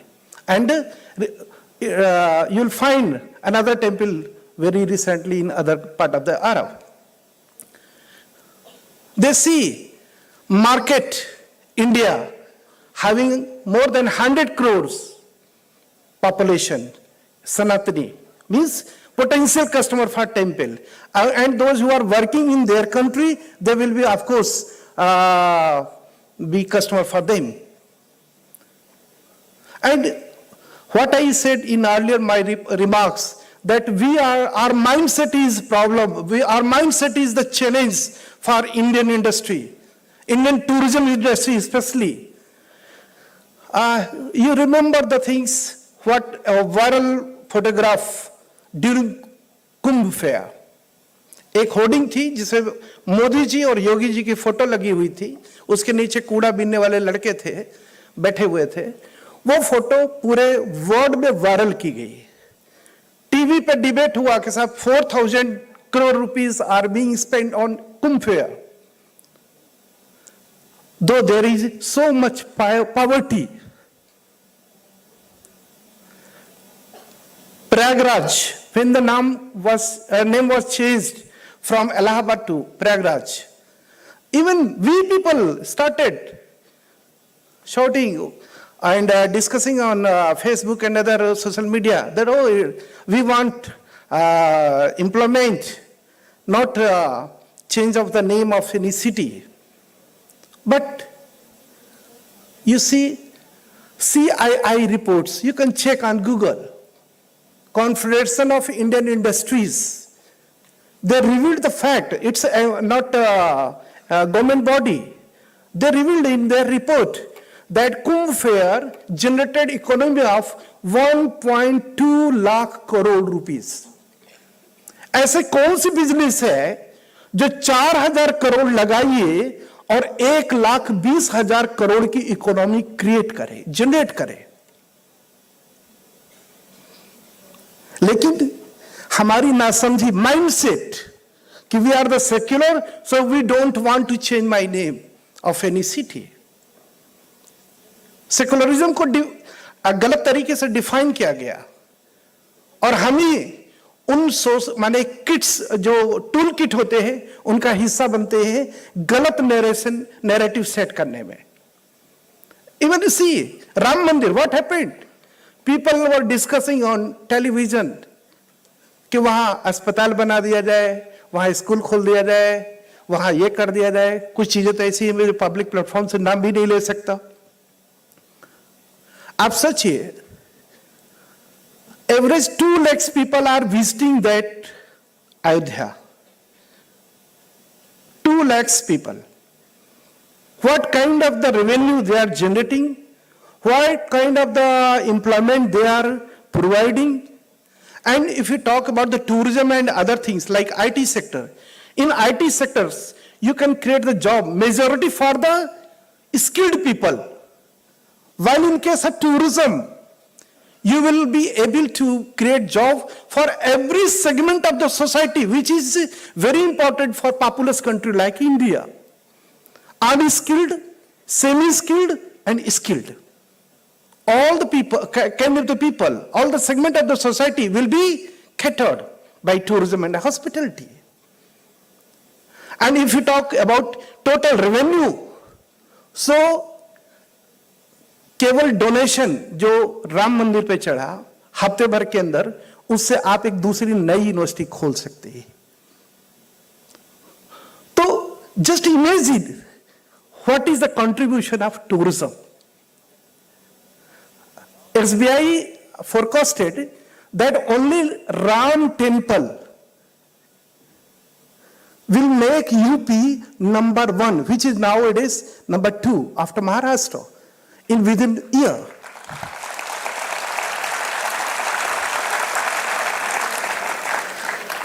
I am not talking about the religion. I am totally talking about my culture, our culture, cultural heritage. If Lord Ram can provide such kind of the opportunity for we people, केवल एक मंदिर, just imagine. Keep aside all the religious sentiments, just discuss only, think in economic way, like managerial thought. If केवल एक रामायण के एक पात्र के एक प्रयास से इतनी बड़ी इकोनॉमी जनरेट हो सकती है, तो रामायण के सभी पात्रों को अगर हम डेवलप कर दें, उनके रिलेटेड जो प्लेस है, ऋषि मुनि, केवल रामायण के महापात्रों में ये जो पात्र है, तो सोचिए कितनी बड़ी इकोनॉमी जनरेट हो जाएगी. और अगर महाभारत को भी मिला ले तब क्या होगा?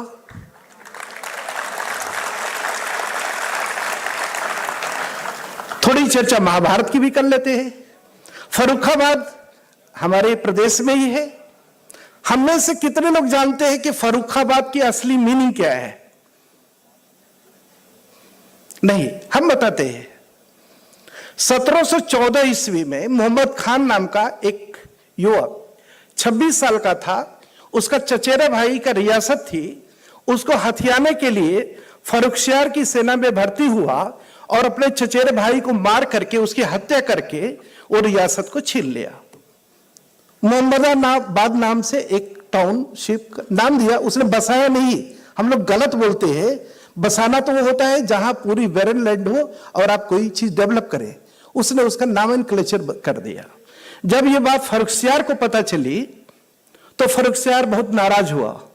उसको खुश करने के लिए बिसेन गोत्र होता है ठाकुरों में, उनके 54 गांव थे, उसने उनका नॉमेनक्लेचर कर दिया फर्रुखाबाद।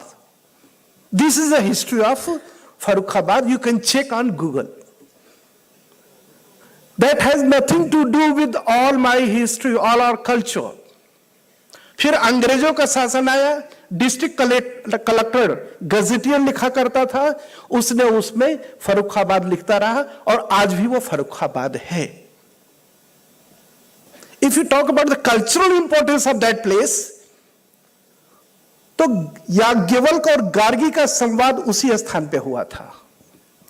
सांख्य दर्शन जो भारतीय दर्शन का आधार है, एक इंपॉर्टेंट मानी दर्शन शास्त्र है, कपिल मुनि का आश्रम वही था और सांख्य दर्शन वहीं से शुरू हुआ था।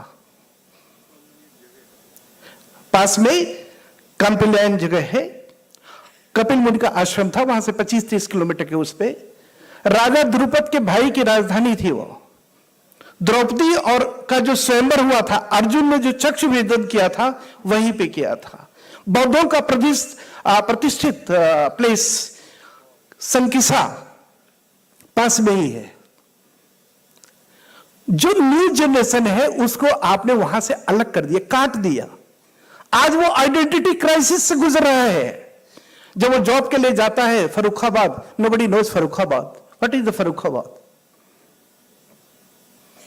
अगर उसको हम पांचाल क्षेत्र का हिस्सा हुआ करता था, पितामह भीष्म से भी जुड़ा हुआ रहा है, अगर कोई महाभारत कालीन नाम देंगे तो डोमेस्टिक टूरिज्म कितना बढ़ जाएगा आप अंदाजा लगा सकती है। तो नाम का हमने बताया, हमारा माइंडसेट, सबसे बड़ी प्रॉब्लम हमारा माइंडसेट है, जो हमें अंग्रेजों ने, उसके पहले अन्य आक्रमणकारियों ने हमें अलग कर दिया हमारी संस्कृति से, और हम उसी को ढोते चले हुए आ रहे हैं, जिसके कारण ये सारी प्रॉब्लम आ रही है। पहले भारत को जो सोने की चिड़िया कहा जाता है, ऐसा नहीं था कि चिड़िया नहीं थी। चिड़िया का मतलब कोई ऐसी माने बर्ड कोई नहीं था, ऐसा प्रॉस्पेरिटी थी। उसका 2 कारण था, हमारे अंदर समृद्धि थी, खर्चे कम थे। आज हमने अपनी संस्कृति को खोया, उसके कारण हमारे खर्चे बढ़ गए। दवाओं पे हमारे कितना खर्च होता है आप कभी अंदाजा लगाइए, हर घर में। और हमारी संस्कृति कैसी थी और हमें कैसे फुलिश बनाया गया, इसको आप वॉलमार्ट में ऑर्गेनिक टूथब्रश आप गूगल कर लीजिए, 30 सेकंड लगेगा, उसकी प्राइस चेक कर लीजिए। ऑर्गेनिक टूथब्रश वॉलमार्ट लगभग $15 का 10 नीम की दातून बिक रही है, लगभग 120 रुपए की एक दातून। जो हमें यह कह के समझा दिया गया कि आप लोग असभ्य है, लकड़ी चबाते हैं, और वो अब हमें बेच रहे हैं। और हमें क्या हाथ में पकड़ा दिया, केमिकल कोलगेट का छोटा सा। उससे क्या हुआ, हमारा पूरा देश बाजार बन गया डेंटिस्ट के लिए, फार्मा का एक बहुत बड़ा बाजार बन गया।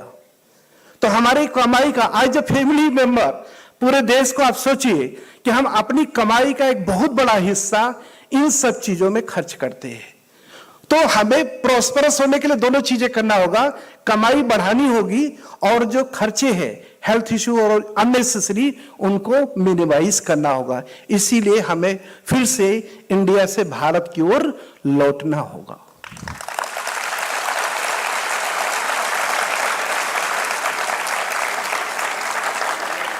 My earlier speaker, he was talking about the environment and the temperature, environment sustainability. Temperature का भी यही है, हमारे जो कल्टीवेशन है, अभी देखिए हम फिर से वापस लौट रहे हैं, जो मिलेट से है उसके कल्टीवेशन में पानी का कंजप्शन कम होता है, और हमारे जो ऑर्गन्स है, डायबिटीज और ये सारी चीजें भी ठीक होती, बीमारियां नहीं होती है। जो स्टेट पंजाब में कैंसर एक्सप्रेस चलती है, जो झज्जर में आती है, जहां NCI है, नेशनल कैंसर इंस्टीट्यूट है, उस ट्रेन का नाम ही कैंसर एक्सप्रेस है, क्योंकि इतने ज्यादा वहां यूरिया वगैरह का, पेस्टिसाइड और फर्टिलाइजर का यूज हुआ, हर तीसरा आदमी वहां कैंसर से पीड़ित है, और इतने पेशेंट जाते हैं, उस पेशेंट झज्जर जाने वाली ट्रेन का नाम ही कैंसर एक्सप्रेस है। उस चीज को भी हमें एड्रेस करना होगा। अगर हम ही नहीं रहेंगे, हमारी जनता स्वस्थ नहीं रहेगी, हमारे नागरिक हेल्दी नहीं रहेंगे, तो हम इस प्रोस्पेरिटी का क्या करेंगे, किसके लिए करेंगे? और ये जो मैंने बताया, it's not only incident of in tourism, it is everywhere. हमारे जो यूथ है वही कल साइंटिस्ट बनते हैं। जो हमें लैक ऑफ कॉन्फिडेंस डेवलप हुआ, इंफीरियरिटी कॉम्प्लेक्स डेवलप हुआ, ये आप मार्शल साहब डिस्कस कर रहे थे लड़ाकू विमानों की। क्रायोजेनिक इंजन का ईंधन जो अमेरिका ने देने से मना कर दिया, तो हमारी साइंटिस्ट ने उसे डेवलप किया कि नहीं किया? क्या था? इंफीरियरिटी कॉम्प्लेक्स थी, ये था कि हम कर ही नहीं सकते, लेकिन जब ठोकर खाए तो हमारे अंदर का स्वत्व जगा और हमने डेवलप किया। अभी मून पे भी जो हुआ वो आप जानते हैं, चंद्रयान की सफलता। सूर्य पे भी आदित्य जो का अभियान चल रहा है वो भी आप जानते हैं। टूरिज्म में भी यही है। हमारे पास जो है litti, can you imagine, Bihar में लिट्टी चोखा को बड़ा इंफीरियर फूड समझा जाता था। अभी उसका, ये हमारे अंदर का जो कॉन्फिडेंस जगा, तो उसका एक्सपोर्ट होना शुरू हो गया है। तो टूरिज्म में what we have, we can sell on global level, but for that we have to be confident that our product is of superior quality. So for that we have to analyze the things. If there are so many things going on social media, so we have to filter each and everything, why the people are advising such type of things, whether they are part of any toolkit. जैसे इलाहाबाद का नाम प्रयागराज करने पे हमारी youth ने काफी विरोध किया था। जरा सोचिए, कुंभ से हमने बताया, CII confederation of Indian industries की रिपोर्ट 1,20,000 करोड़ का, वो प्रयाग में, कुंभ प्रयाग में लगता है, इलाहाबाद में नहीं लगता। इलाहाबाद क्या है? अकबर ने नाम दिया हुआ था, इंग्लिश में आप देखिएगा अल्लाह आबाद, जो अवधि में अपभ्रंश होकर के हिंदी में इलाहाबाद हो गया। इंग्लिश स्पेलिंग आज भी अल्लाह आबाद होती है। आप सोचिए, अगर हमने इलाहाबाद को ढोते ढोते 10-20 जनरेशन के बाद उसकी जो रिलेवेंसी है प्रयाग कुंभ से वो कट जाएगी। प्रयाग क्या है? प्रधन यज्ञ। ब्रह्मा जी ने जो पहला यज्ञ किया था पृथ्वी पे, that was the place Prayag. तो पौराणिक बात है उसका, और इसीलिए नाम से ही रोजगार है, नाम से ही वो आर्थिक समृद्धि है।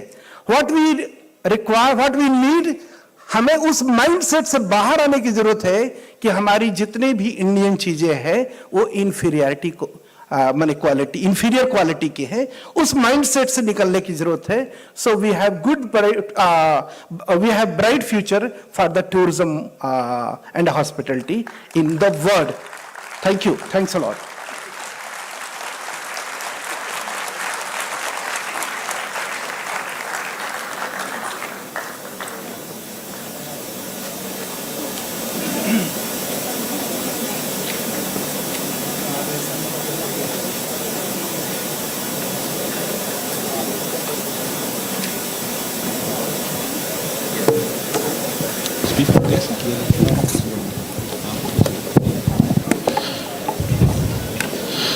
We would request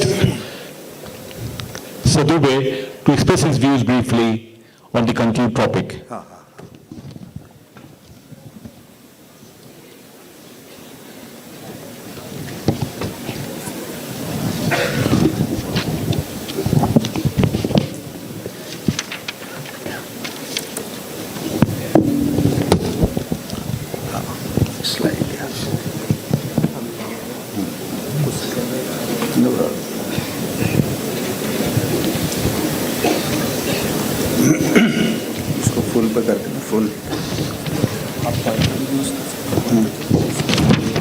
पे कर लीजिए, नहीं ये फुल स्क्रीन पे कर लीजिए, अच्छा यहाँ पे, हाँ ठीक ठीक।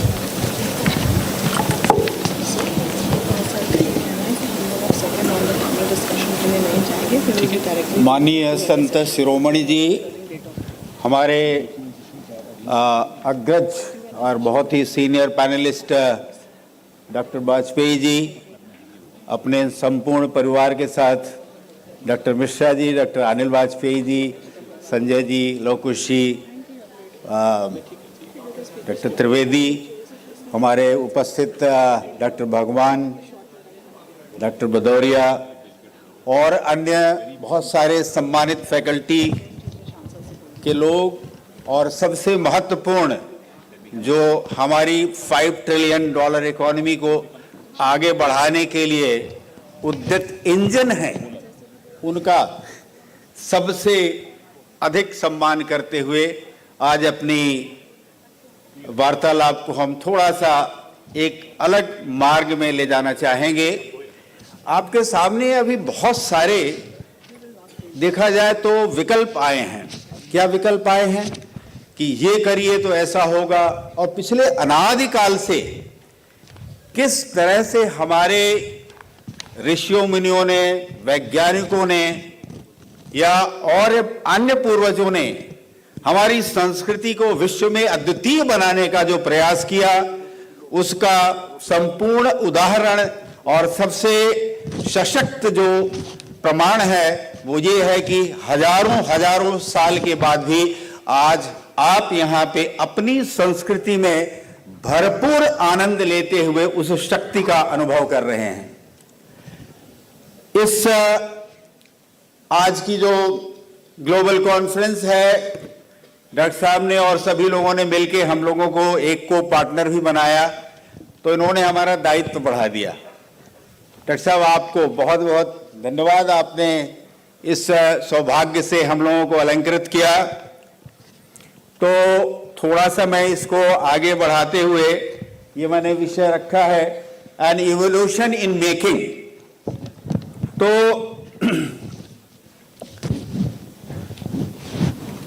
थोड़ा सा आईआईटीएफ के बारे में बता देता हूं। ये पैन आईआईटी एक giving back to the nation concept के साथ लेकर के एक सोसाइटी बनाया हम लोगों ने, जिसके मेजर वर्टिकल्स हम लोगों ने education, health and hygiene, sustainable cow economy, mentoring of startups and innovators.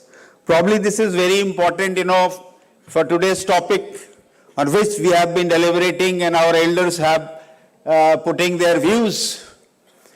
And startup, let's talk about, see, I am going to touch basically the entrepreneurial and startup ecosystem, which is very important. Why I say this? कि अभी इतना ज्ञान आप लोगों के पास आया, हमारे पास अनादिकाल से भी रहा है। हमारे संत शिरोमणि अभी चले गए, वो क्या करते हैं?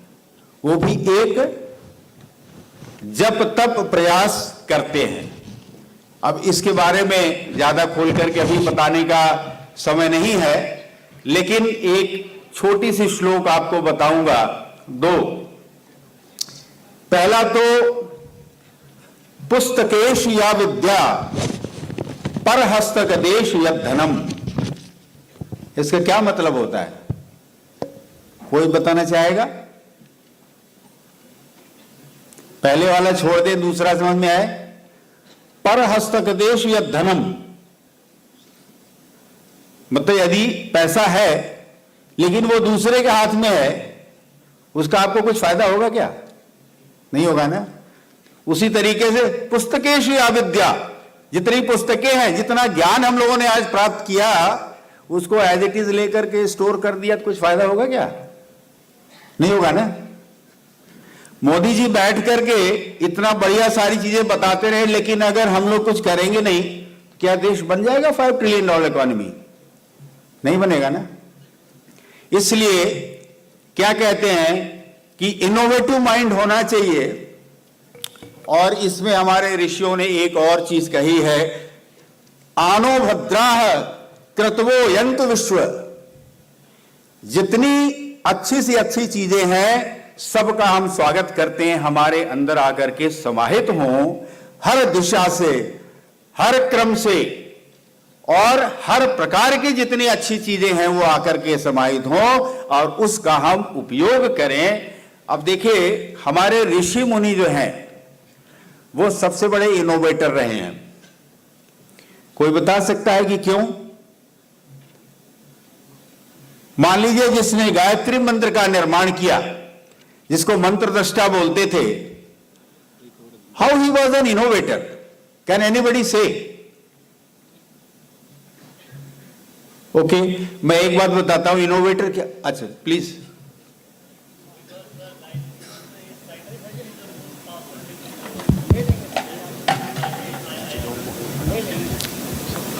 Okay, so according to him, something made powerful is very important. कोई और फर्दर एलेबोरेट करेगा? चलिए, मैं बताता हूं इसमें थोड़ा सा आपका, क्योंकि समय कम है, बहुत ज्यादा डिस्कशन नहीं कर सकते।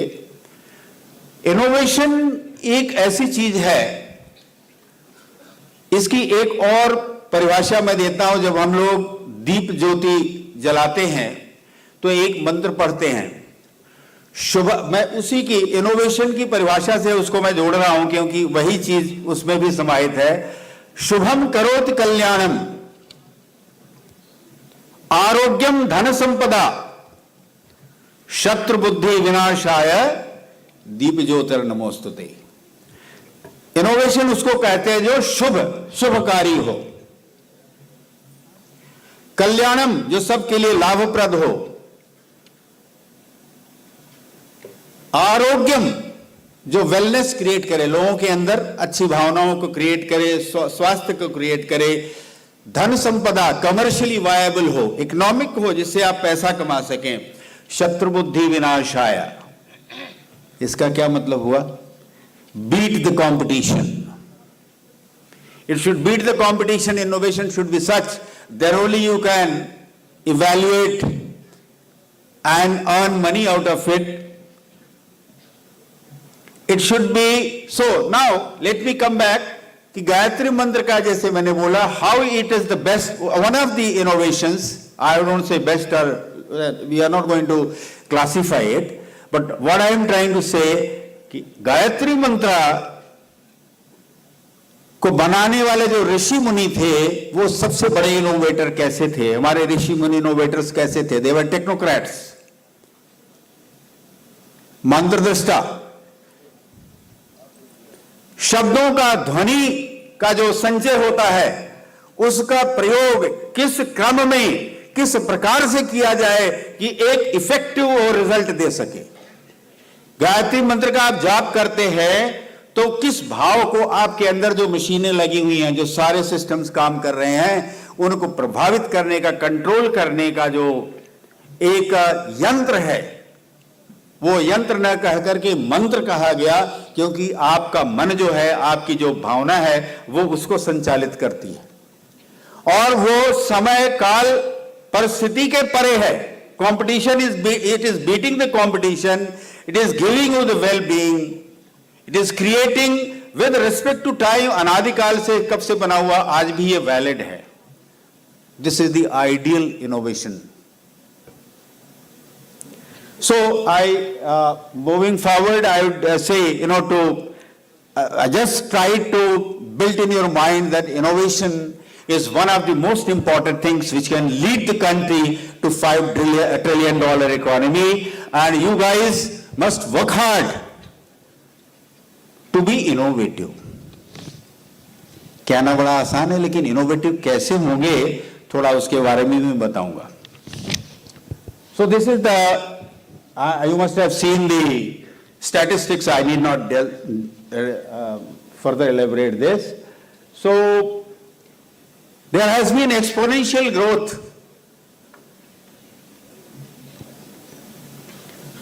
from 2015. Well, we have been talking about 14 से लेकर के 24 तक इतना या 23 तक इतना प्रोग्रेस हुई है because of the dynamic leadership of राष्ट्रऋषि Modi ji, Narendra Modi ji. So definitely credit goes to him as motivator. But the workhorses, you people, you are the people who have brought it. So that is why from 2015 onwards, you can see how many times it has increased in the startups, in the investors. Of course, when the startups, good startups come, investors also throng. Number of incubators, see, you have to have some place where you can develop, increase, accelerate your ideas, your innovations, your startups.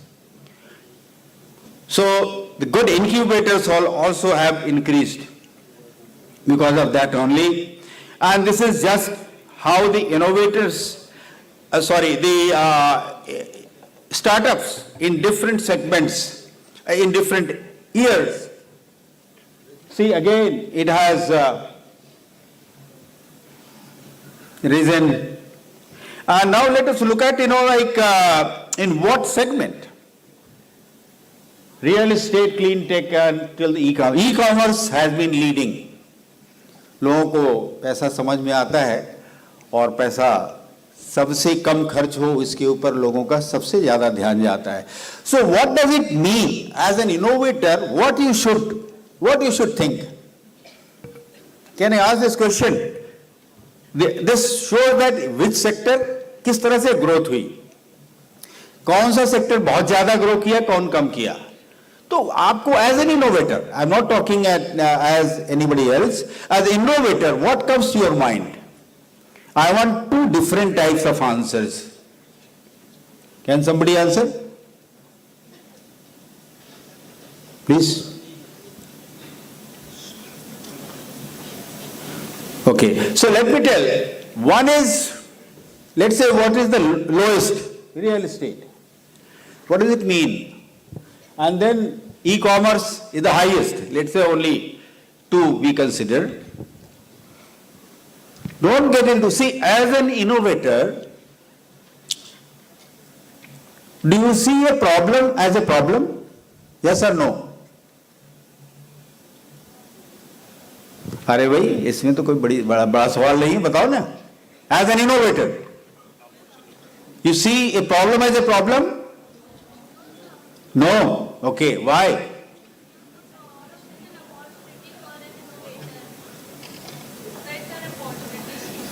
Wonderful, wonderful. So अभी नारी शक्ति हमारी lead कर रही है.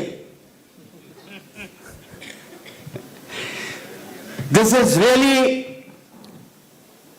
True. As an innovator, you have to see problem as an opportunity. It gives a very clear-cut definition. Yes, this is the fact sector where I can work hard. So real estate shows, I don't say that you get into that, but I'm just giving that this should also, trigger your mind that those sectors which are not yet probably touched upon may be having, I'm using the word may be having better opportunities for doing innovations. At the same time, when you talk about e-commerce, where maximum number this thing, that also shows that okay, इसमें हम करते हैं तो हो सकता है कि हमें ज्यादा जल्दी सक्सेस मिल जाए, ये भी संभावना है. Now you have to decide what is your passion.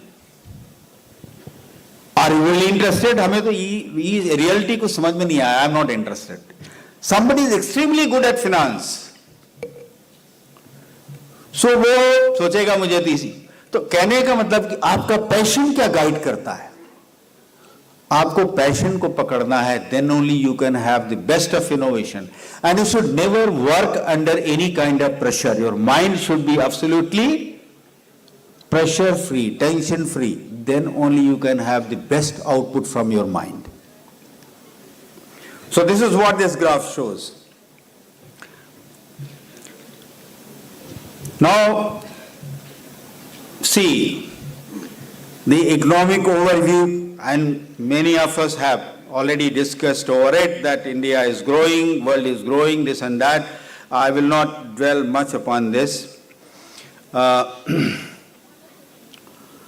Similarly, this also shows, different sectors. You can see IT sector, agriculture sector, pharma, automobile, textile, renewable energy. So, thing is that, when you are focusing on innovation, don't get carried away by fascination of any segment. कि renewable energy की तो बहुत बात हो रही है, हम उसी में काम करें, कोई आवश्यक नहीं है. आपके सामने ऐसी कोई समस्या आती है, how do you get guided? You should get guided by two things. One is the maximum business opportunity when it matches with your passion. You should like that segment, then you are going to deliver the best solution. Otherwise, you keep working and working, it will not lead to the best solutions. एक थोड़ा से भी बात कर लेते हैं कि developments बहुत पॉजिटिव रहे हैं. लास्ट 2 years में अगर हम देखें तो 2022 में we had almost $25 billion of funding for the startups. But it came down in 23 to just 7 billion. So there is a decline. So does it discourage? No, it should not. Why should it not discourage? It wants its cautions. What does it caution? That my quality of a startup has to be so superb. It should meet the expectations of investors. They have got certain things, like इतना bootstrapping होना चाहिए, ऐसा होना चाहिए, वैसा होना चाहिए, दुनिया भर का. वो चीजें आपके स्टार्टअप में होना चाहिए. That is how the investors get attracted. So you should not discourage it, it should make you cautious.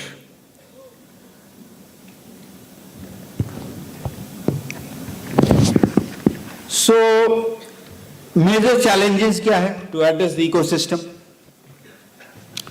This is, what I just wanted to tell you. Society is still not very supportive to startups and innovations. और मैं तब कहूंगा जबकि कोई भी family ये बोले कि हमारी ब्राइड या हमारा ब्राइड ग्रूम एक स्टार्टअप का फाउंडर हो. Then yes, you should clap. Why not? Why did you stop it?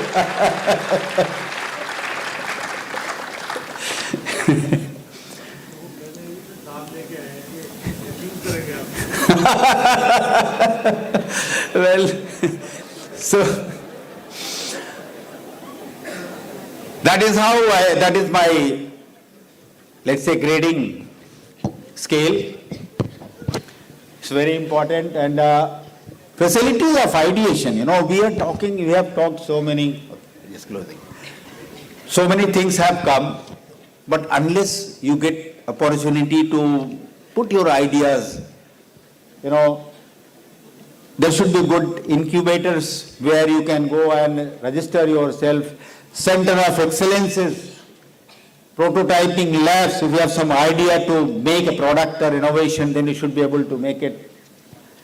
Then resource persons, this is very important, because if you are not getting guided by somebody who has been entrepreneur himself, who has been from the industry, who has actually practiced the entrepreneurship, you will probably not get the optimal advice. So here comes the advice for our institutions that must marry the industry, the entrepreneurs, to be very precise. Because industry has all kinds of verticals. So those who are the entrepreneurs, even if they are failed entrepreneurs, they will be far, far better mentors and handholders for the young budding innovators and ideators. Then it should not be seen as just extension of academics. It should be seen as the extension of industry. The innovator should be associated to the industry rather than अभी government ने जो बनाया है कि हमारे यहाँ incubation system colleges में होना चाहिए, इसका प्रॉपर डवटेलिंग होनी चाहिए इंडस्ट्री के साथ, then only probably it can rise and move fast. Then social and economic conditions hardly encourage sufficient bootstrapping. This I was telling the investors, they see कि आपने अपना पैसा कितना लगाया है, आपके रिलेटिव्स, आपके फ्रेंड्स ने कितना पैसा लगाया उसमें, because that is an indicator that they have confidence in you. The investor doesn't have that much of time to evaluate you. So this is what bootstrapping is called, I was referring to. And social and economic conditions hardly encourage sufficient, funding bottlenecks are there. Government market reach through tendering. There are new startups and they don't get, tendering opportunities. Then lack of professional mentorship. So let us see what kind of observation or let's say suggestions which probably will go to the institution. I would say I will not dwell much on this. Encourage the industry as well as government to take care of the ideas which I just proposed. So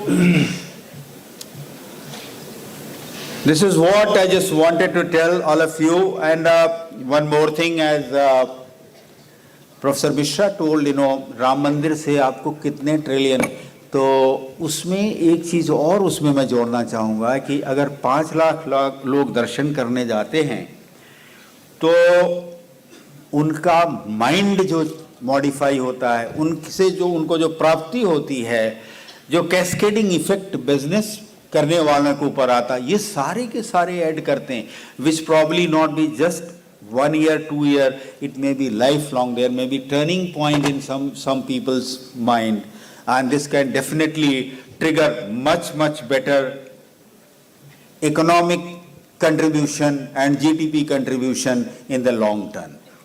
So I would be really glad to answer more targeted questions and all that as and when, and as we are associated with your institution, esteemed institution, anytime, any kind of interaction, we will be definitely be ready and happy to participate in it. Thank you indeed. Thank you, sir. Thank you so much for our insightful views. Finally, we have Dr. Trivedi here. So we would request you briefly to initiate the topic. Very good afternoon, everyone. My gratitude to all the senior panelists and to the organizers for calling me here. I can understand that after hearing so much of intellect, your mind, which is acting as a reservoir, might have been full.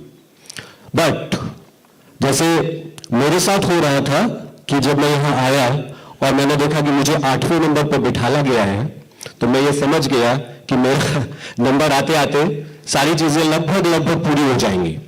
जब आप यहाँ पे आते हो तो आप सोचते हो कि 5 ट्रिलियन इकोनॉमी के ड्राइवर्स क्या है वो ड्राइवर्स। अगर आप स्ट्रेंथ्स की बात करें तो आप देखते हैं digital infrastructure, transparency, demographic dividend, लेकिन किसी दूसरे ने ही वो बोल दिया। फिर आप सोचते हो कि आप ऐसा करोगे कि आप कुछ वीकनेसेस पे बात करोगे, तो आप देखते हो कि यूथ का क्या कंट्रीब्यूशन होगा, तो कोई और स्पीकर ने बोल दिया है। तो इस तरीके की काफी सारी चीजें मेरे साथ भी हुई और मुझे अच्छा ये लगा कि इस पूरे समय को जिसमें मैं सुन रहा था अपने रिस्पेक्टेड, अपने से ज्यादा अनुभवी लोगों को, मुझे बहुत सीखने को मिला। और यही मैं आपसे भी चाहता हूं, देखिए गवर्नमेंट अपने इनिशिएटिव्स ले रही है, आपको एक स्टेबल पॉलिसी फ्रेमवर्क मिल रहा है, और यही एक कारण है जिसके कारण से आपकी ग्रोथ का जो स्पीड है वो बढ़ गई है। मगर जैसे एक हमारे सीनियर सर ने आपसे बार बार कहा कि 30 सेकंड है आपके पास, आप फटाफट सर्च करिए। आप चाहते हैं अगर मैं अपनी वाणी जल्दी से विराम करूं तो आप एक छोटी सी चीज सर्च करिए अपने फोन पे, अपना नाम लिखिए और उसमें लिखिए my contribution, that means your name's contribution in the growth history और the growth story of India. करिए फटाफट, just write your name. See, my name is Prashant, so I'll write Prashant's contribution or Dr. Prashant Trivedi's contribution in the growth of Indian economy, or how is Prashant going to lead to this 5 trillion economy dream. करिए, कुछ मिल रहा है? अगर किसी को कुछ मिल जाए तो जरूर बताइएगा। ट्रिलियन इकोनॉमी के बारे में पता चलेगा, इंडिया के ग्रोथ ड्राइवर्स के बारे में पता चलेगा, पर आपके खुद के कंट्रीब्यूशन के बारे में आई एम नॉट श्योर कि अभी गूगल ने कुछ ऐसा आपने किया है जो गूगल ने नोटिस कर लिया। मिल रहा है? नहीं मिल रहा है? जो लोग वहां पर बैठे हुए, मेरे साथ एक चीज और हो रही थी, मैं इधर बैठा था और मेरी आई लाइन पे कुछ बच्चे थे जो स्लीपी थे। सॉरी टू से, उनको देख के मुझे भी नींद आ रही थी, इसलिए मैंने सोचा कि कुछ ऐसा कराता हूं कि शायद सभी लोग कनेक्ट हो सके। कोई को मिला? एनीबॉडी? आपके कंट्रीब्यूशन का कोई डिटेल नहीं मिला। देखिए, मैं भी पहले सोचता था कि मैं क्या कर सकता हूं, मेरा बड़ा मन था कि मैं आर्मी में चला जाता हूं, लेकिन समहाउ आंखें खराब हो गई, तरह तरह के कारण हुए और मैं आर्मी में नहीं जा पाया, देश की सेवा नहीं कर पाया। इसलिए जब मैं कभी भी मिलता हूं डिफेंस एक्सपर्ट्स, जैसे हमारे respected Vajpayee sir, Mishra sir, मेरा सर झुक जाता है उनके आगे रिस्पेक्ट से। लेकिन जब मैं टीचर बना तो मुझे समझ में आया कि सिर्फ आर्मी पे जाके ही देश की सेवा आप नहीं कर सकते हो, आप जो कुछ भी रिस्पेक्टिव कर रहे हो उसको अच्छे से करो और देश की सेवा हो जाएगी। डेमोग्राफिक डिविडेंड पे प्रधानमंत्री जी लगभग हर भाषण में बात करते हैं। आप कहीं पे भी 5 ट्रिलियन इकोनॉमी की बात करेंगे तो जो ग्रोथ व्हीकल है वो है डेमोग्राफिक डिविडेंड, लेकिन वो जो डेमोग्राफिक डिविडेंड है वो तो आपके पास है, आप ही तो वो डिविडेंड देने वाले हो। जो यूथ है, जो यंग पॉपुलेशन है, वही तो इस डेमोग्राफिक डिविडेंड को लीड कर रही है। और आपको कंट्रीब्यूशन मिला? आपको नहीं? कोई बात नहीं, आज से, अभी से आपको ये करना है कि आप जो कुछ भी कर रहे हो, आपके आसपास जो कुछ भी हो रहा है, देखिए 2 कैटेगरी के लोग यहां पे अवेलेबल है अभी, एक है इंटेलेक्चुअल्स और दूसरे है professionals, right? Can I call you professionals? से यस और नो? इधर वालों को नहीं लग रहा है कि वो प्रोफेशनल है? Can I call you professional? पहले मैं एक अपनी, जब भी इस तरीके का कुछ होता था तो मैं बोलता था हाउस द जोश, हाउस द जोश। इतना अगर हाई है और वो भी PSIT के इतने अच्छे ऑडिटोरियम में, तो हाई को थोड़ा सा उसकी डेफिनेशन में चेंज करना पड़ेगा। हाउस द जोश या तो अब इस हाई जोश के साथ में ये बताइए कि आपको मैं प्रोफेशनल बोल सकता हूं? तो एज ए प्रोफेशनल आप कंट्रीब्यूट करेंगे इंडिया की ग्रोथ में? कैसे करेंगे ये सोचिए, और यही प्रश्न मैं आपके दिमाग में छोड़ के जाना चाहता हूं, क्योंकि मुझे हमारे जो संचालक महोदय हैं उनका निर्देश है कि आप अपनी बात को बहुत ही कम शब्दों में कहिएगा। तो मैं ये थॉट, ये क्वेश्चन आपके साथ छोड़ के जा रहा हूं कि आप यूथ डेमोग्राफिक डिविडेंड दिलाने में किस तरह से कंट्रीब्यूट करेगा, ये जरूर सोचिए, क्योंकि आपके पास में एक बहुत अच्छा कोई डिवाइस हो सकता है, मगर आपको उसको यूज करना नहीं आता है तो वो वर्थलेस हो जाएगा, राइट? तो बहुत अच्छी अपॉर्चुनिटी है, सारे स्टार्ट्स आपके पास है। Blue economy, UPI, this and that, everything is there, सब हमारे एक्सपर्ट्स ने बताया है, बस इसको इस्तेमाल करना है। इससे अच्छा एनवायरमेंट आपको अभी नहीं मिलेगा, क्योंकि हम लोग बहुत पुराने समय से देख रहे हैं, इतना कंडीसिव एनवायरमेंट है, आपको जो करना है, आप जो चाहते हो आप वो कर सकते हो। आप बिजनेस स्टैब्लिश करना चाहते हो, आप प्रोफेशनल बनना चाहते हो, आप जॉब करना चाहते हो, whatever you want, whatever your dreams are, you can make that happen, but for that आपको कॉम्प्लेसेंसी को छोड़ना होगा। बस यही मेरा आपको निवेदन है, और इसी के साथ मैं अपनी बात को यहीं पे विराम करता हूं। धन्यवाद।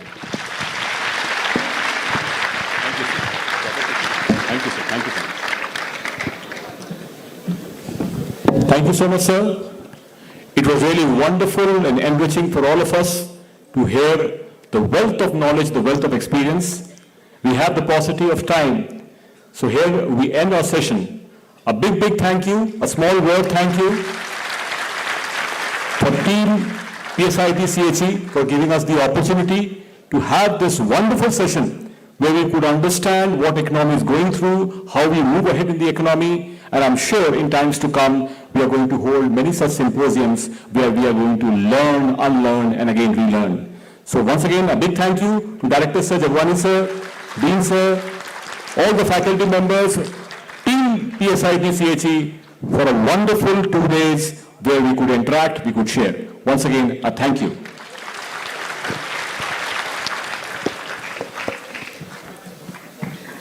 Thank you so much, sir. It was indeed an enriching experience for the esteemed audience to listen to the views of our learned panel members. I'm sure it has definitely provoked the audience to gain insights on the prospects of India reaching its ambitious goal of $5 trillion economy. Without any further ado, I would like to express our heartfelt gratitude for the invaluable contributions of the panelists in the discussion today. It is time to present each panelist with a token of appreciation and gratitude, for which I would like to call Dr. S.K. Bhalla, Director PSIT, to present the token of thanks to Air Marshal Dr. R.C. Bajpai, sir.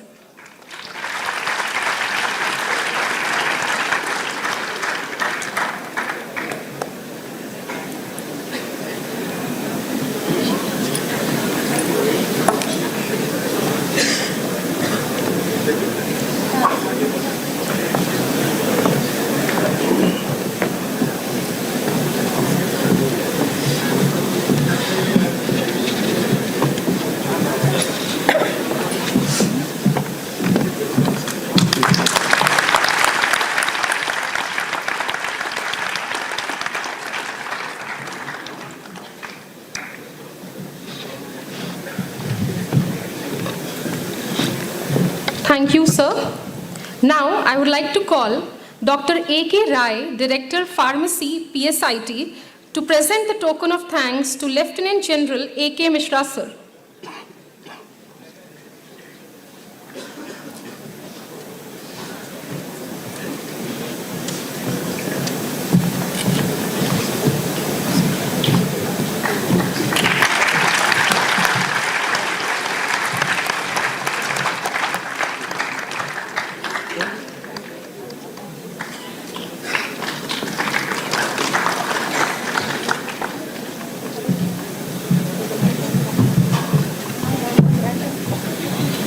Thank you, sir.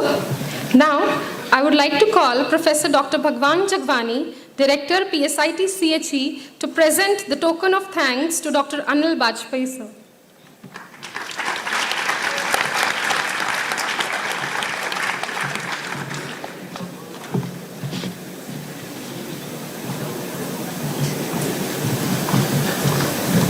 Really, the way you spoke, sir, lots of things to learn from you.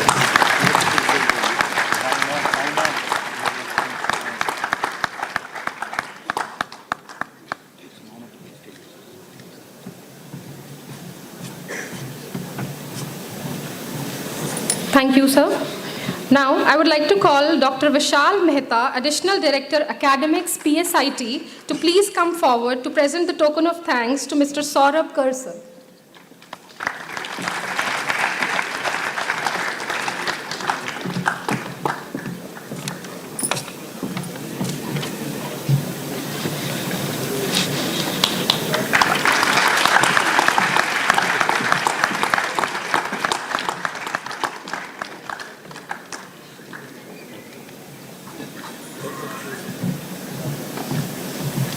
Thank you so much, sir. Next, I would like to call Dr. APS Bhadoria, Dean, PSIT CHE, to present the token of gratitude to Professor Dr. Lavkush Mishra, sir.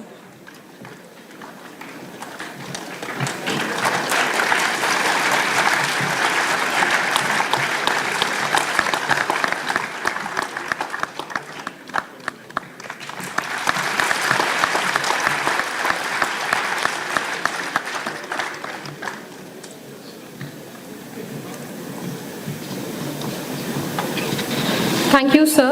Next, I would like to call Dr. Uday Bhan Trivedi, Dean IQAC PSIT CHE, to present the token of gratitude to Mr. Ravindra Prakash Dubey, sir.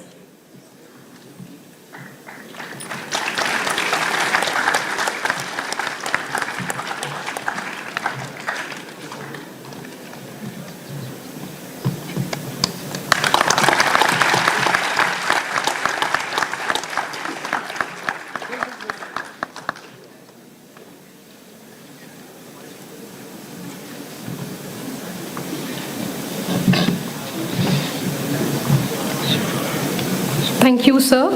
Next, I would like to call Ms. Garima Gupta, HOD BBA PSIT CHE, to present a token of thanks to Dr. Prashant Trivedi.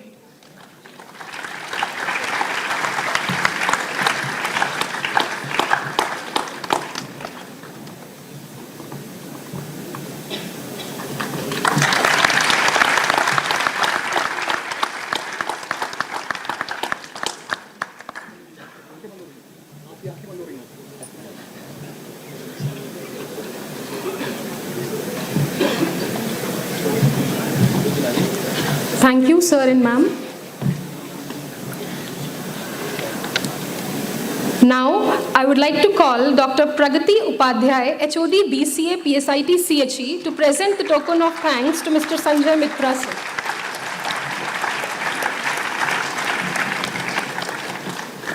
इधर आइए doctor साहब, इधर इधर हम लोग बीच अभी तक हम आने नहीं करेंगे।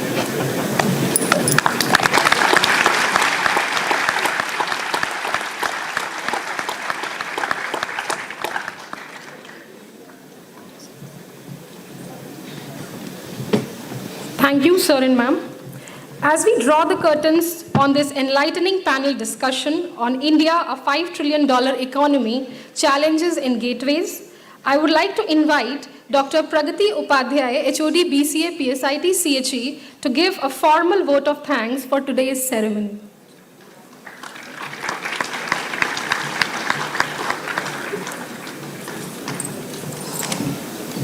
A very good afternoon to all of you. First and foremost, I would like to express our sincere thanks to our esteemed panel members. Your expertise, insights, and thoughtful perspectives have been the cornerstone of today's discussion. Each of you has contributed significantly to our understanding of the challenges and gateways on the path of a $5 trillion economy. Your dedication to advancing knowledge is truly commendable. Special thanks to our Honorable Chairman, Sir, Mr. Pranveer Singh, Ms. Nirmala Singh Ma'am, Vice Chairperson, Mr. Abjeet Singh, ABB PSIT, Ms. Tanya Singh, Director PSIT Startup and Incubation Foundation, Dr. S.K. Bhalla, Director PSIT, Professor Dr. A.K. Rai, Director Pharmacy, Dr. Vishal Mehta, Additional Director, Academics PSIT, Dr. Manmohan Shukla, Additional Director, Training and Placement PSIT. Your vision and leadership has been instrumental in bringing together diverse voices and fostering a platform for meaningful dialogues. I would also like to thank Professor Dr. Bhagwan Jagwani, Director, PSIT College of Higher Education, Dr. APS Bhadoria, Dean, PSIT College of Higher Education, Dr. Uday Bhan Trivedi, Dean, IQAC, PSIT College of Higher Education, HODs, participants, faculty members, staff members, and all dear students who worked endlessly behind this event. To our engaged and insightful audience, we extend our heartfelt thanks. Your active participation and enthusiasm have added immense value to the discourse. Lastly, a special note of appreciation for the dedicated organizing team and all stakeholders whose meticulous planning and execution have ensured the success of this event. As we leave this hall today, let's carry forward the insights gained and the collaborative spirit nurtured during this discussion. Together, let us contribute to the collective efforts towards realizing India's aspirations of a $5 trillion economy. Thank you, everyone.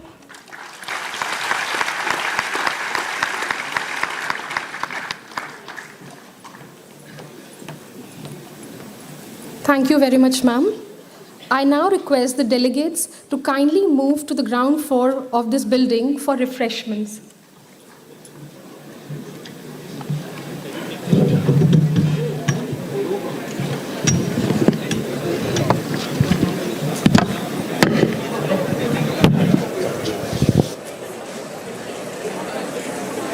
Students are requested to be seated.